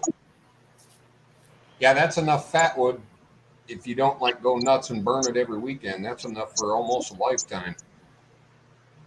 Pretty much. Oh, I didn't use the fat wood that she sent me. I used the little piece that I had that she was like, "That's all you have," and then she decided to send me. Oh, your mercy piece.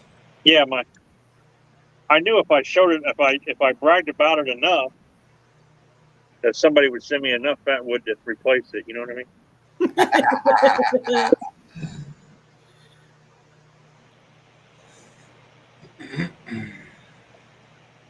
But I mean, if you can, it's got get down in here and it's got some good coloring. Oh yeah. Mm-hmm.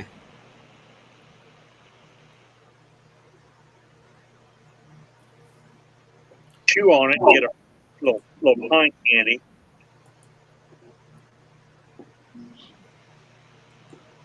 Like squeezing that wood in your hand. I didn't hear a word you said.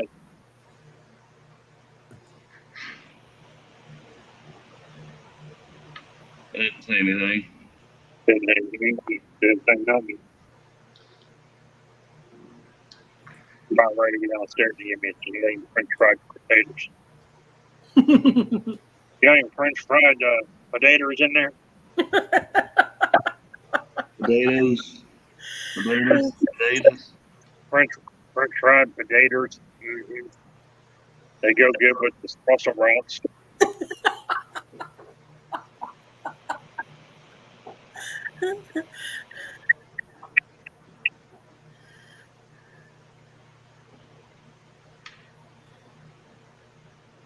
Holy shit, Stevie! It's 1:30.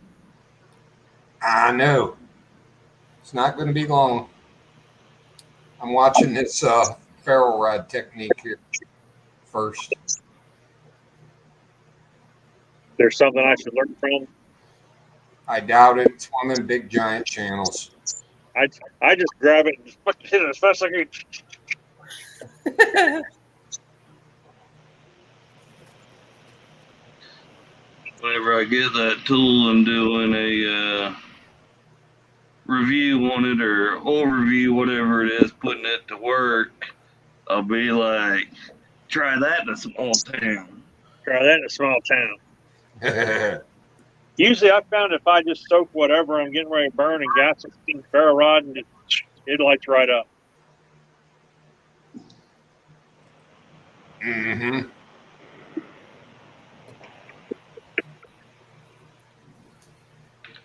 Bought me another case of quart jars, mason jars. Cool. Have a wonderful night, Rob, and God bless you, bro. Safe travels. Thanks for coming. Yeah.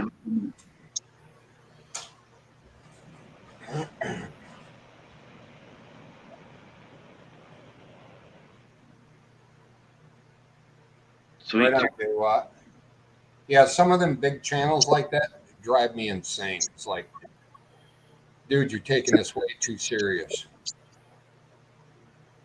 And I've heard a lot of those, not necessarily survival, but a lot of those big channels, 50,000+, not quite as big as Gear's channel, but up there, give out some bad information. It's like, I just watched a lathe video today, and this guy was trying to make, well, I'm not even going to say that because I don't know, but he made this specific style bowl, and it was like half-ass looking. He's got like 75,000 people, and everybody's praising him in the comments and stuff. And it's like, dude, that wasn't even close to what you said you were going to make. It's like, but I don't say nothing bad. I just move on. Right. As long as he was safe doing it. Did you see that big, huge log that guy did on that lathe that I sent you? I saw I've that. seen a couple of those. Is that the guy kept turning it on and off? I don't know. There was like a fucking Die. tree. Basically, he hauled a tree in. Yeah. Yeah, I've seen a bunch of those. Like, holy shit.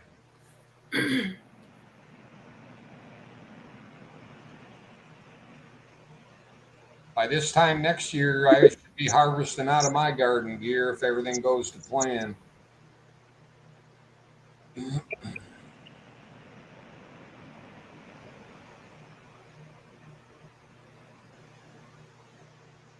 Oh, you got a good bread and butter pickle recipe? No, I don't. I use that Mrs. Wages mixed stuff. It's a refrigerator method or canning method? Yeah, refrigerator method. They're good. I don't do any actual canning yet. Right on. Ain't really got much space to store anything. Yeah. You get rid of them wife and kids, you get a lot more space. That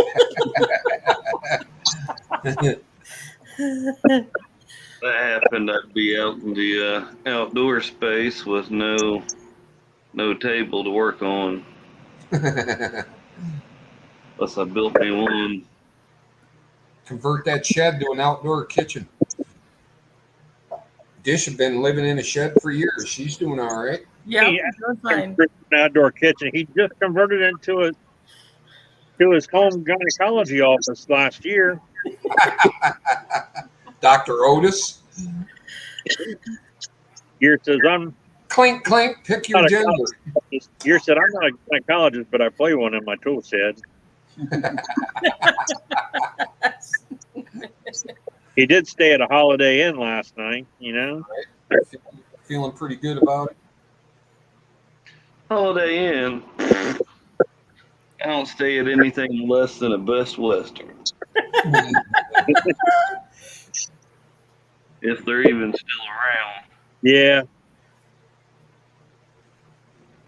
I haven't met line pickles. If you want to get stabbed or get robbed by a prostitute, yeah, Best Western's a good place to stay. Right? One where you go in and lock your door and stay up all night just in case. Right. Or like the place me and my wife stayed, we were out in Arizona and we stayed in a fucking place that she made me go out to the car and get our camping gear and put our camping gear down because she wouldn't sleep on the fucking. Oh. No. Yeah, I vote to sleep in the car in one of those. Worst one I ever stayed at was a flop house in San Antonio over top a bar because it's all I could afford. It was where all the homeless guys used to go to spend the night and get a shower. Oh my God. I don't think I slept all night. For my door that went to the hallway was a wooden louver door. It's fucking spooky. It's like one of those places you see always in a movie where there's only like the bathroom is like everyone has to share the same bathroom down the hall, and you got like the red light outside your window, and then the gunshots and the people screaming. Dude, exactly. The bathroom was down the hall. Guess who peed in the sink in his room? Hey, I didn't have nothing to drink the water, so not like I pooped in the sink or something. Right. But if I had to, No, it was fucking scary. I didn't sleep all night. Sat there reading magazines, crouched on my bed in the corner. he's fucking civilized. You don't poop in a sink. You poop in the shower, then you waffle stomp that bitch down the drain. Oh, look, it's a real life Play-Doh machine. Gross. You know damn well that's a trick because poop sticks to the bottom of your foot. I did not know that. So obviously somebody's tried to do that. You've never stepped in dog poop with bare feet? No, I have not. I think I was really fucking. Yeah. Dude, I think I rubbed more skin off the bottom of my foot and I couldn't get the poop off. I've stepped on a fucking like fresh, choked up fucking hairball from a cat in the middle of the night with bare feet. Gross. Like right between the toes, that squishiness right between the toes. Was it cold or was it warm? Oh, it was warm. Oh, Lord. Fresh. Well, what it was is I heard the cat. I heard her fucking doing it. So I fucking jumped up to try to get her to go in the other room or whatever. And it was too late. I didn't hear the first one that she fucking gagged up. So I was on my way yelled, Ethel, get the cat moving. It was too way to stop the second one that I didn't know there was a first one, and I ended up stepping in that first one. Gag. Now my thing is we have a dog. The dog has a bed, dog bed on the floor. And for some reason, when my wife gets up, because I work second shift right now, my wife gets up in the morning and she leaves. But when she gets out of bed and goes to the bathroom, take a shower and stuff, it wakes me up because her alarm goes off. So I'm not in that full back to sleep yet until I have to wake up. I'm in that, I can still hear everything going on in the house, doors, But while I'm in that trying to fall back to sleep mode, that's when this fucker decides he wants to lay next to me on his bed and like lick the fuck out of his balls or whatever. Good one, Jay Watt. You gotta yell at him, make him stop, man. Gear. You're Just fucking going to town on whatever the fuck he's licking. Right. You're just jealous because you can't lick your balls. And I tried, but then he growled at me. I thought better of it. Thanks for that, Jay Watt. Damn. Now I really want an AR. You want an AR? Why would you want one of those? Did you see that link he just did? Oh, cool. Oh, fuck. Vegan. That looks like one of my old videos that I used to put up. One of your videos are in the feed right beside that video.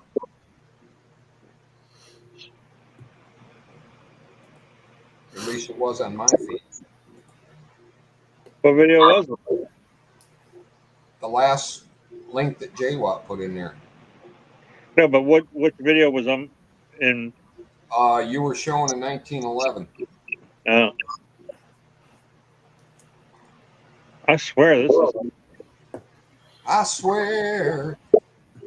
No, I think this is one of mine. It is. Oh, it sure is. What? Yeah. You only got 490 views on that? Yeah. Oh, you're so lucky. Truth Freeze commented on it. Is there music to it? Yeah. The free music from YouTube. Right on.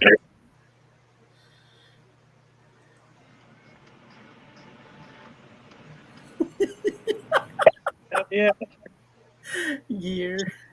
At least you recognize your own crap. That's good.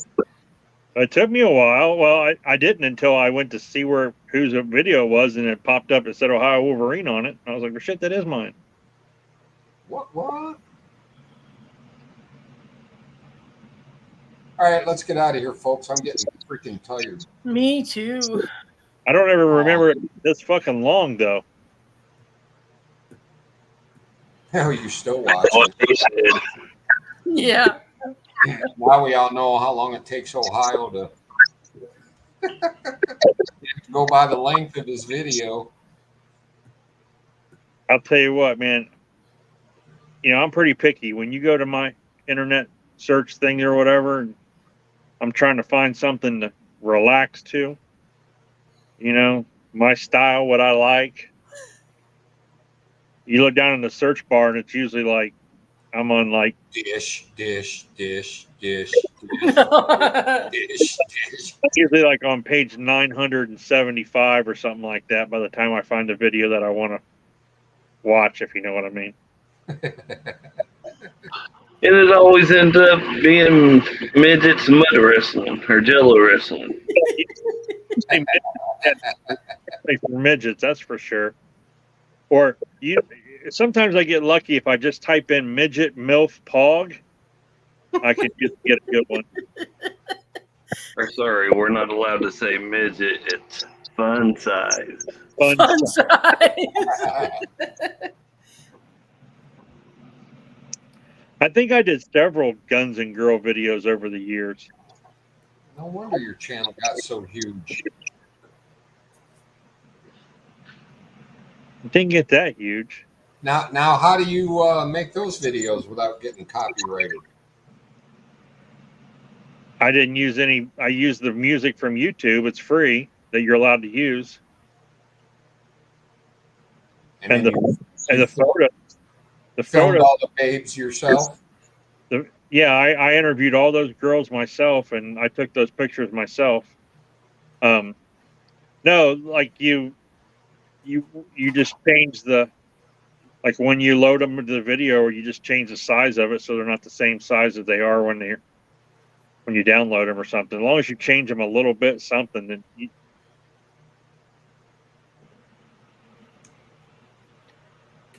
yeah, so. Dish, you doing your Sunday night extravaganza? I don't know. All right, folks, we're going to get out of here. I want to thank everybody for coming in the outside chat. It's been fucking hilarious. 531 comments. What? Wow. That's pretty awesome. Everybody have a wonderful Sunday. Have a damn good sleep. Anybody got anything coming up?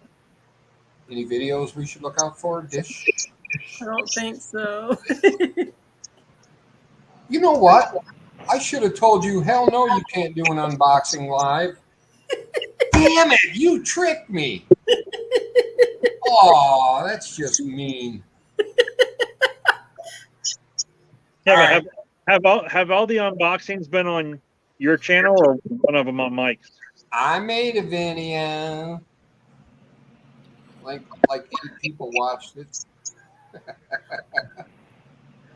I might do a video on the Canix soon, just to show like all my Canix or whatever. Cool. You almost can't touch it anymore, and for God's sakes, don't show how to work on it or nothing. All right. Hey, thanks for hanging out tonight, Prepping. It was really nice to see you, bro. Hey, P2E, and have a good one, y'all. Have a good one.